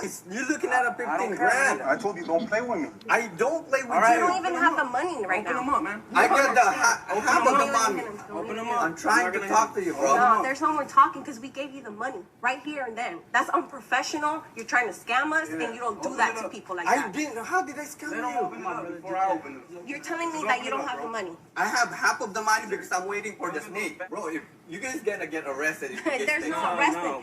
We're just getting what you took from us. Over $10,000. I'm trying to talk Over to you. $10,000. I'm gonna open it. I'm trying to. No, we try to talk to you. You're telling us you're gonna have the money. I have everything in video. I don't care. You can record me, bro. Alright, so are you gonna You open don't it? play with people's money. You can call You owe whoever me you over want. $15,000. This is 15 grand. We don't care. Can you call a cop, please? No. Alright, watch out. Come back away. I told you, don't play with my money. What are you doing? What do you mean? He owes me money. You need I don't care. Get out. Get out. Get out. Get out. Get out. Get out. Get out. Get out. Let them alone. He owes us money. He owes us money. He owes us money. They're gonna deal with it. We're not police. Now I'll play that video, please.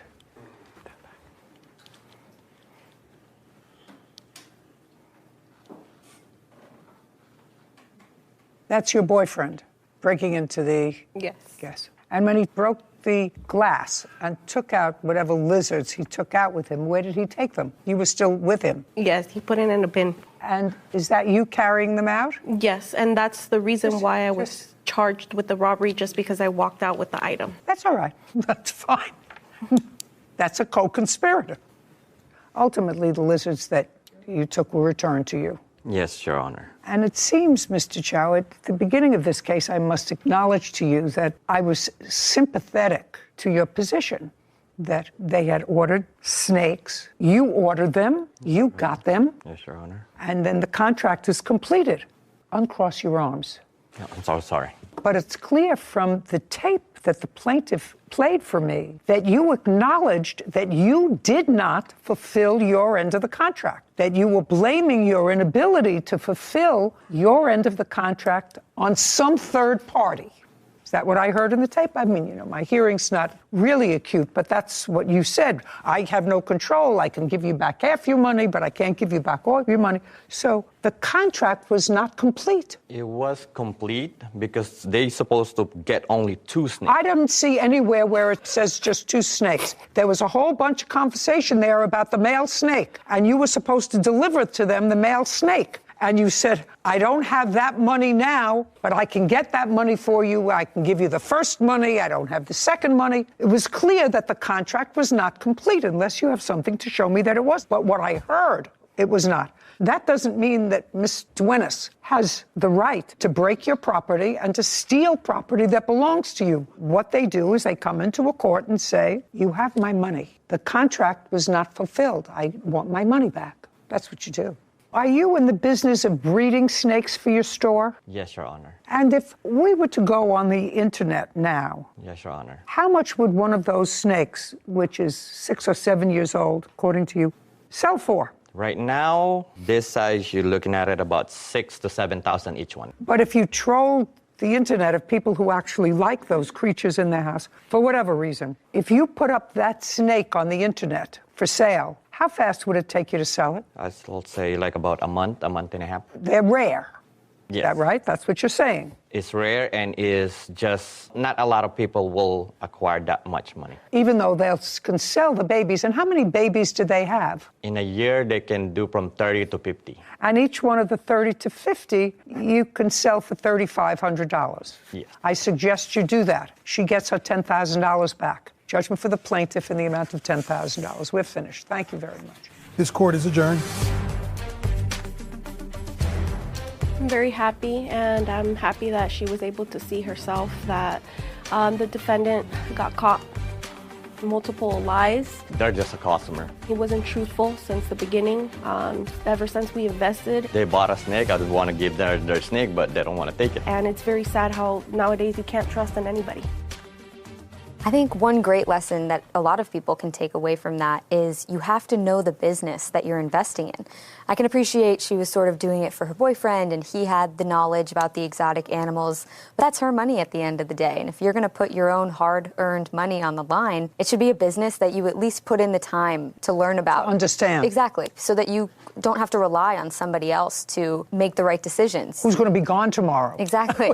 Exactly. And your money who potentially could, and then you're left on your own, having to sue and navigate a field that you really know nothing about. Smart.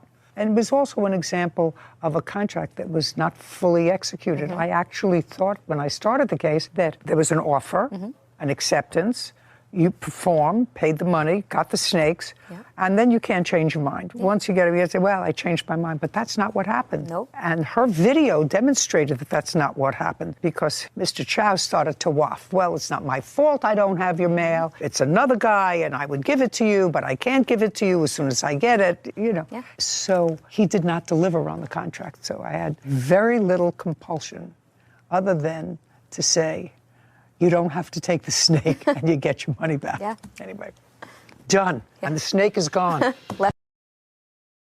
18-year-old Bella North and her mother, Angela North, are suing business owner Heather Olson for car damage. Court come to order. All rise. Have a seat, please. Hello, Judge. Case 2092, North versus Olson. Thank you. You're welcome. Ms. North, this is your daughter. Yes, ma'am. Why don't you have a seat? Because you actually weren't involved nor a witness to the incident. Are you the owner of the car? No, ma'am. Okay, why don't you have a seat? Tell me your first name.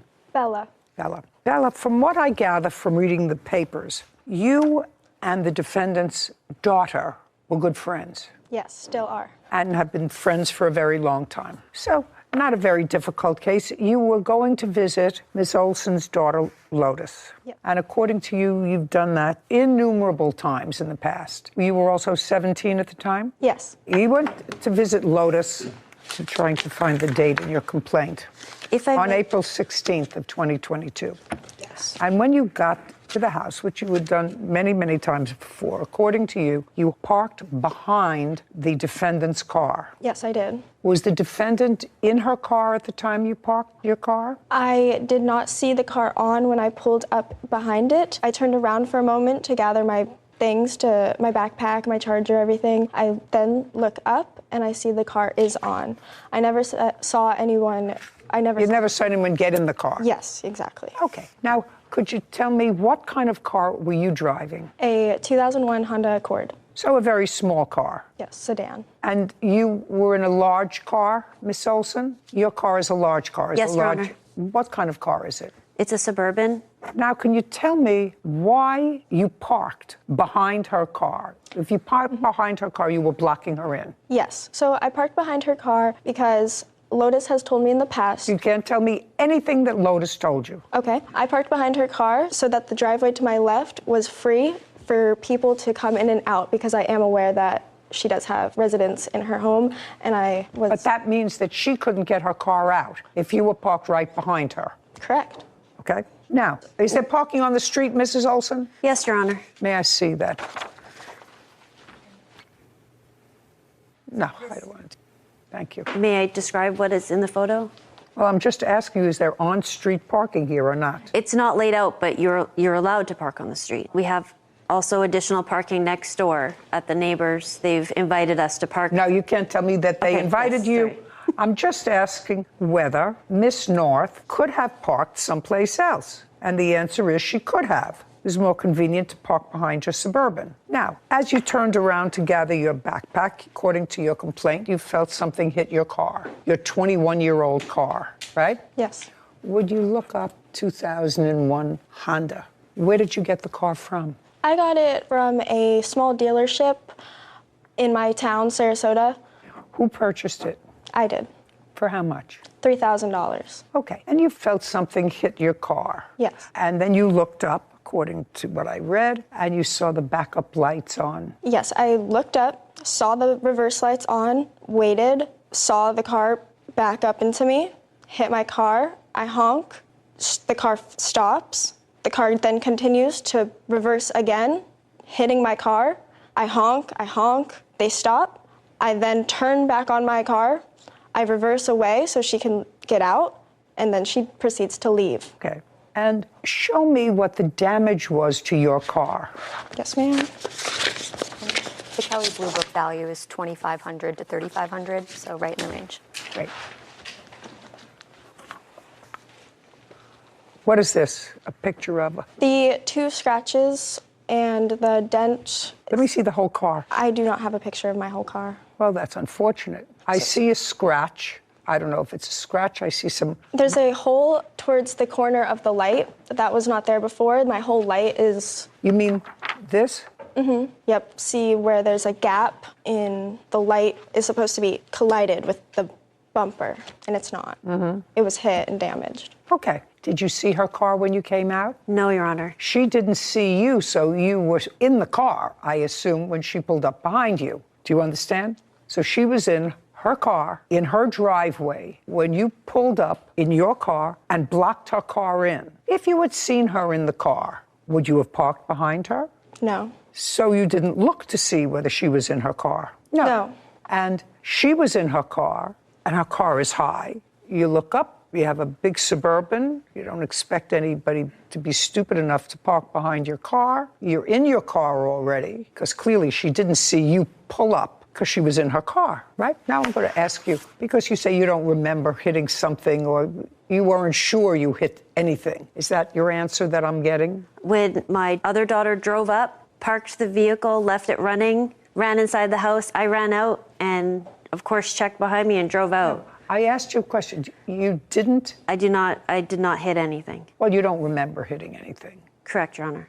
Yeah, because I don't think Miss North would have made up this story. You had a big car, backed out, and you drove away. Did you see her car pull off when you backed out? No, Your Honor. You did not? No, Your Honor. When she pulled out, did she go in the same direction as you did or the opposite direction? The same direction. Okay. Did you see her car after you pulled out? No, Your Honor. Not until 2 hours later when we met. Tell me what happened 2 hours later. After returning from my appointment, I met Bella at the next door neighbors where we parked, and that's when we examined each other's vehicles. Well, did she call you? How did you find out that there was an accusation that you would hit her car? Because we met at the designating parking spots that we've agreed to park at. So there was just serendipitous that you met there at the same time, or had you been in communication either with her or your daughter? I was at a brief appointment, and when I returned home, that's where I parked. And Bella also parked there because that is where we Okay, so when you moved your car after the defendant, according to you, hit your car, did you park in another spot? Yes. Did you park in the neighbor's spot? I did. Okay, so that would indicate to me that you were aware that you were supposed to, or could, if there were other cars in it, park in the neighbor's spot, because otherwise I wouldn't park in a neighbor's house. So you were aware you could park there. I'm never sure when the neighbors are home or not, and I don't feel comfortable parking at a neighbor's house. But you did park in the neighbor's spot after this happened on April 16th. You did not pull back into Miss Olson's driveway. You pulled into the neighbor's spot. I did. And then you went into the house to visit Lotus, right? Yes. Now, Lotus didn't witness this, I assume? No. When you met in the neighbor spot, did you show Miss Olson the damage? I did. We didn't meet there. We met outside of her house as I was leaving Lotus's house and she was going in. I confronted her about it and then... Tell me what you said when you say you confronted her.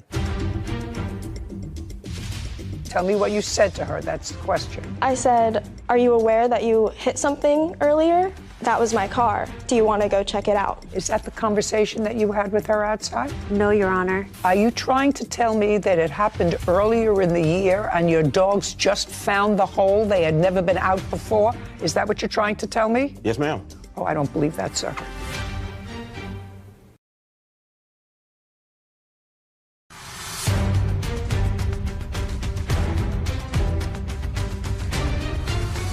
"17-year-old Bella North and her mother, Angela North, claim business owner Heather Olson owes for car damage."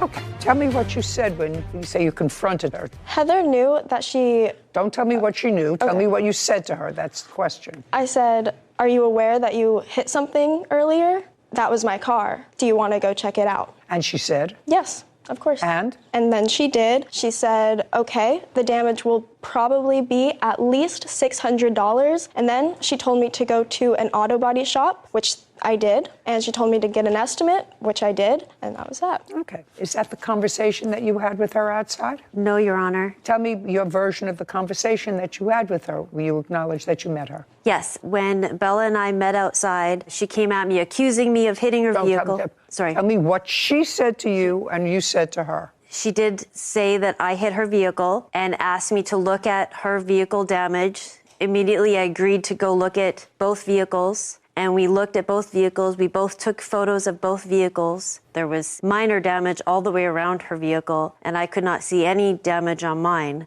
And I could not understand. Just a second. Yes. Did you look at her vehicle? No. At that time? Why not? We never looked at her vehicle. We only looked at mine.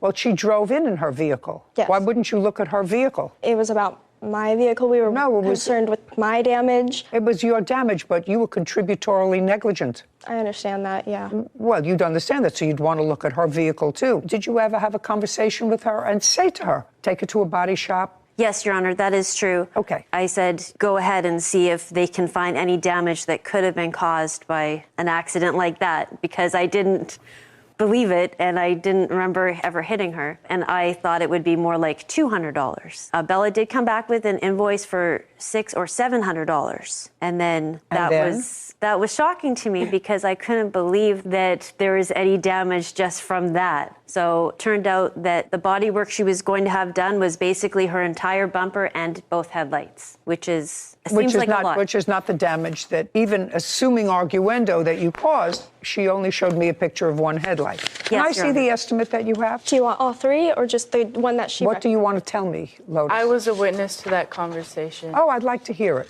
Yes. Stand up, move over. Are you living at home? No longer. When did you move out? I would say the second week of June. Did you have a fight with your mother about this event? No, I did not want to get involved. Great. Okay, tell me exactly what you heard your mother say. She said, "This is my auto parts place, and if you go there, I will pay for those damages." Okay, do you remember that conversation? Basically, that's correct, that I said, go to this bodywork person that I know, because I thought he'd see that's silly and turn her away. But your daughter was making a statement. Is that the statement? Go to my body shop and I'll take care of it. Yes. Okay, fine. Can I see the receipt that makes it? Have a seat, please.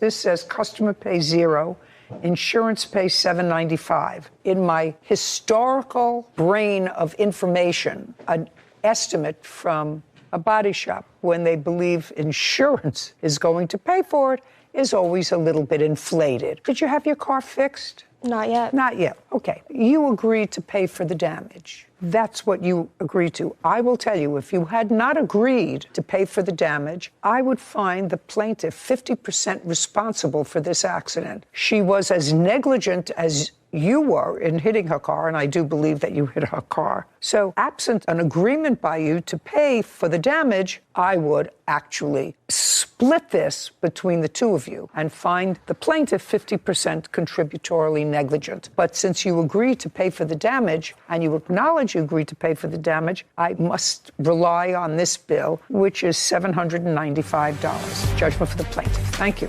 Thank Court you. is adjourned. I don't think it caused too much friction as we were never that close. Still in shock. Obviously, I'm still close with her daughter, so it hasn't caused too much friction.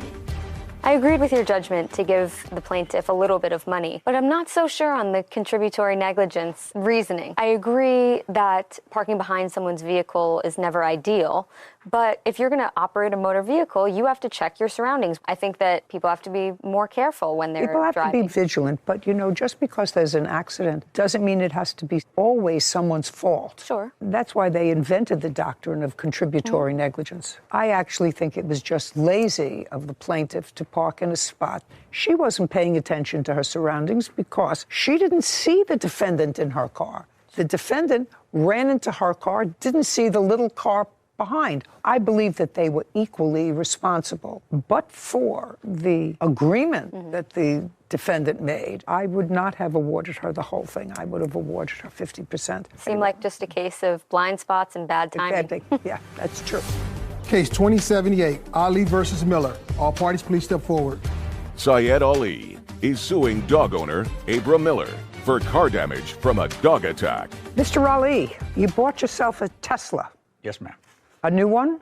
Yes. When did you buy it? I bought it on 6th of June. Of this year? Yes. How much did you pay for it, sir? 68. And there was a loan on the car? There's a loan on the car, yes. So you have full insurance on the car? Yes. What's your deductible? Deductible is $1,000. $1,000. Yes. This is what your case is about. You were going to check on a child's house of yours. Yes, ma'am. It's my son's house. I go there every day. We bought that house for on my son's and my name. It's for my... Oh, so it's a house that's jointly owned by you and your son? Yes, ma'am. But you don't live there regularly? I don't live there. And where does Mr. Miller live? He lives on a different street, but his backyard and my backyard, they meet each other in the back. How long have you owned that house? Since 2014. Long time. Long time. Have you met Mr. Miller? I met him a few times, yes. Mr. Miller, you recall meeting Mr. Ali? Yes, ma'am, once. Okay, but you've met him? Yes, ma'am. Before June 6th? Yes, ma'am. And your son lives in the house. Anybody else live in the house? You live in the house. Is this a tenant in the house? She's a tenant. Yes. Does your son have dogs? No. And does the tenant have a dog? She does. What kind of dog? A Yorkie. You have a Yorkie? Yes. It's a small dog. Yes. Yes. So you have one Yorkie in the house. And you have two dogs. Yes, ma'am. What kind? A pit bull breed. Pit bull? Yes, ma'am. And the other? No, both are the same. Both are the same. One's actually the mom and the son. And how old are they? The mom's 10, the son's about 8. And you've had them for years? Since they were born. So June 16th, you go to check on the house. Yes. Tell me what you saw when you pulled up to the house. When I went there to the house to check my mail, I saw 2 dogs. Where did you see the two dogs? I saw them in the porch. On your porch? Yes. Okay. Had you ever seen those dogs before? No, I never saw them before. Could you describe them for me? They're a big size. They are black and white, and they're... One was black and white or both black and white? No, the one is black and white, and I have some pictures of them. Oh, you took photos? Yes, ma'am. Yes, Judge. You took photos of them on the porch or initially when you saw them? After I saw them, I was walking out, then I took the picture. Okay, may I see the photograph? Take out the photographs of your dogs.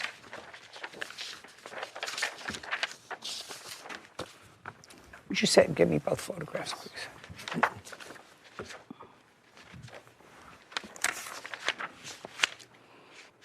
I see. One is black. One is white. And one is fawn color and white. Are these pictures of your dogs? Those are pictures of my dogs. At his house? Yes, ma'am. Okay. So now your dogs are out. You're not at his house, just your dogs. Just the dogs. Okay. So now I got it. So you took pictures of the dogs the day of this incident at your house? Yes. And these are your dogs? Yes, ma'am. Okay. Tell me what happened with your car. Most states now exclude certain dogs from their policy. One that's right on top of the list are pit bulls. You are aware of that.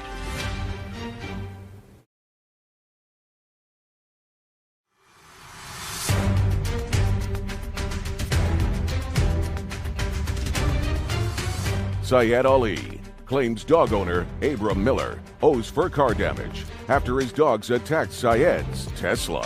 Okay, tell me what happened with your car. Then I realized that I think maybe I need to get away from them because they were very ferocious and growling. And I quietly walked away from them, go to my car, locked myself in, and I said, I need to get out. So I saw them, they were jumping all around my car and biting everything. They were biting what? Biting the right side of the tire, this side, and the rim and all that. What your claim is that the dogs caused a substantial amount of damage to your car. Right. May I see the photographs of the damage?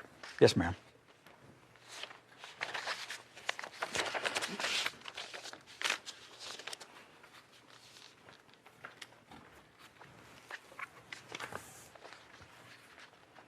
So the car had scratches on it, I see. And what about the wheel rim? Is that, you're also showing me the scratches on the wheel rim? Yes, they were biting all the rims and the tire, and they went into the front and bit on the bumper. May I see that?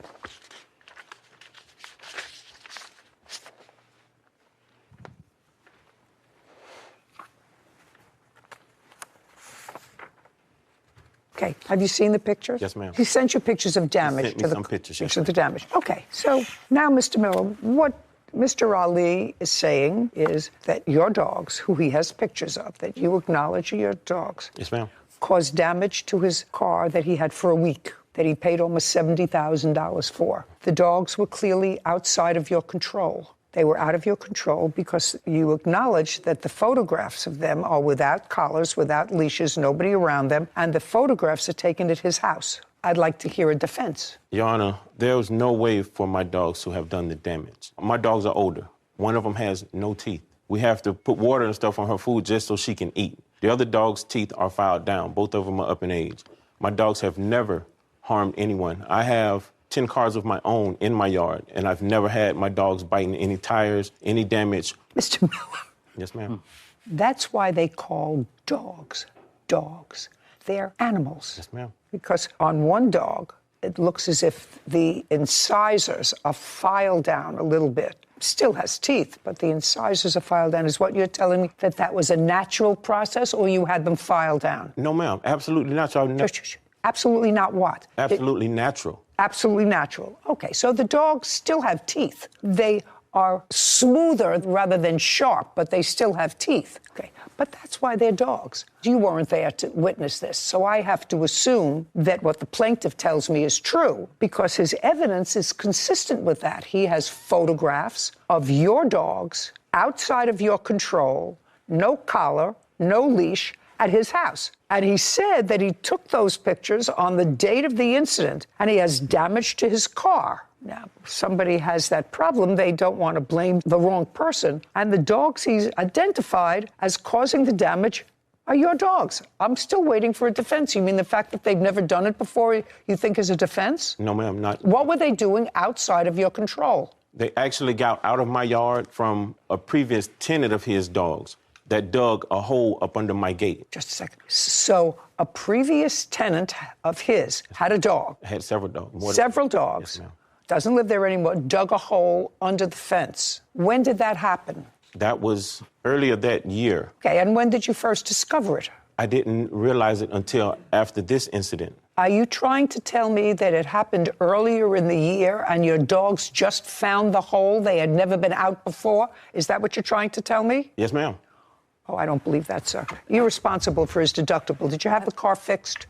No, not yet, ma'am. Why not? I have an estimate, and I approached him of that, and I said, let's see if we can do something about this. Mr. Ali. Yes, sir. You Yes, have ma'am. insurance. Yes. And you have insurance for this type of problem. Yes, Judge. And you have a $1,000 deductible. Yes, Judge. Did you advise your insurance company?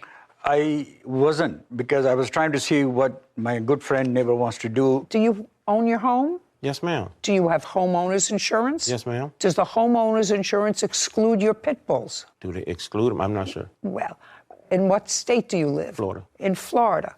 Would you look up and see what's the name of your insurance carrier? I'm not sure, Your Honor. I just switched insurance companies. Did you have insurance, homeowner's insurance in June? Yes, ma'am. You did? Absolutely. Well, did you inform your insurance company that there was a problem? No, ma'am. Why not? Because I was trying to get an understanding of what was going on. I'm just telling you what's going on. So now you know what's going on. Your dogs caused damage to his car. Most states now exclude certain dogs from their policy. One that's right on top of the list are pit bulls. You are aware of that. Yes, ma'am. And either you pay a higher premium or the insurance company says we're not insuring them. You do understand that? Yes, ma'am. Okay, so now you understand that your policy exclude your pit bulls. I don't think so. No, ma'am. Well, I don't know, and I don't know how to find that out unless you can give me a definitive answer, Sarah. It depends upon the insurance company. It does. Yeah, and you don't remember your insurance company. So Mr. Ali, he's not paying the $8,000 that it's going to take to fix your car. That's what you have insurance for. Okay? But he's going to pay the deductible. You have insurance. It's a brand new car because you have a loan. So you must have insurance, which I'm sure you do. Yes, I do. Then if you were having a difficult time with Mr. Miller and his insurance, which I could probably understand because it may exclude his dogs from the policy, you have to advise your insurance company. And I don't understand why you didn't do that. But I was going to see if he wants to go ahead and fix it. Well, he's not paying $8,000 to fix it. He's going to pay the $1,000 deductible on your policy. He was suggesting me that he could just go and get a spray paint and paint that little thing. And I didn't like that idea. And I said, let's go to Tesla and have it done by the properly from... Absolutely. I agree with you. It's a brand new car. You should have it done by Tesla through your insurance. That's true. Yes. Good. Judgment for the plaintiff in the amount of $1,000, which covers your deductible. We're finished. This court is adjourned. Animal control said my dogs were so loving and peaceful. They showed no aggression to them. I mean, I like to have people as good neighbors. Even after they put the pole and the hoop around their necks, my dogs were wagging their tails.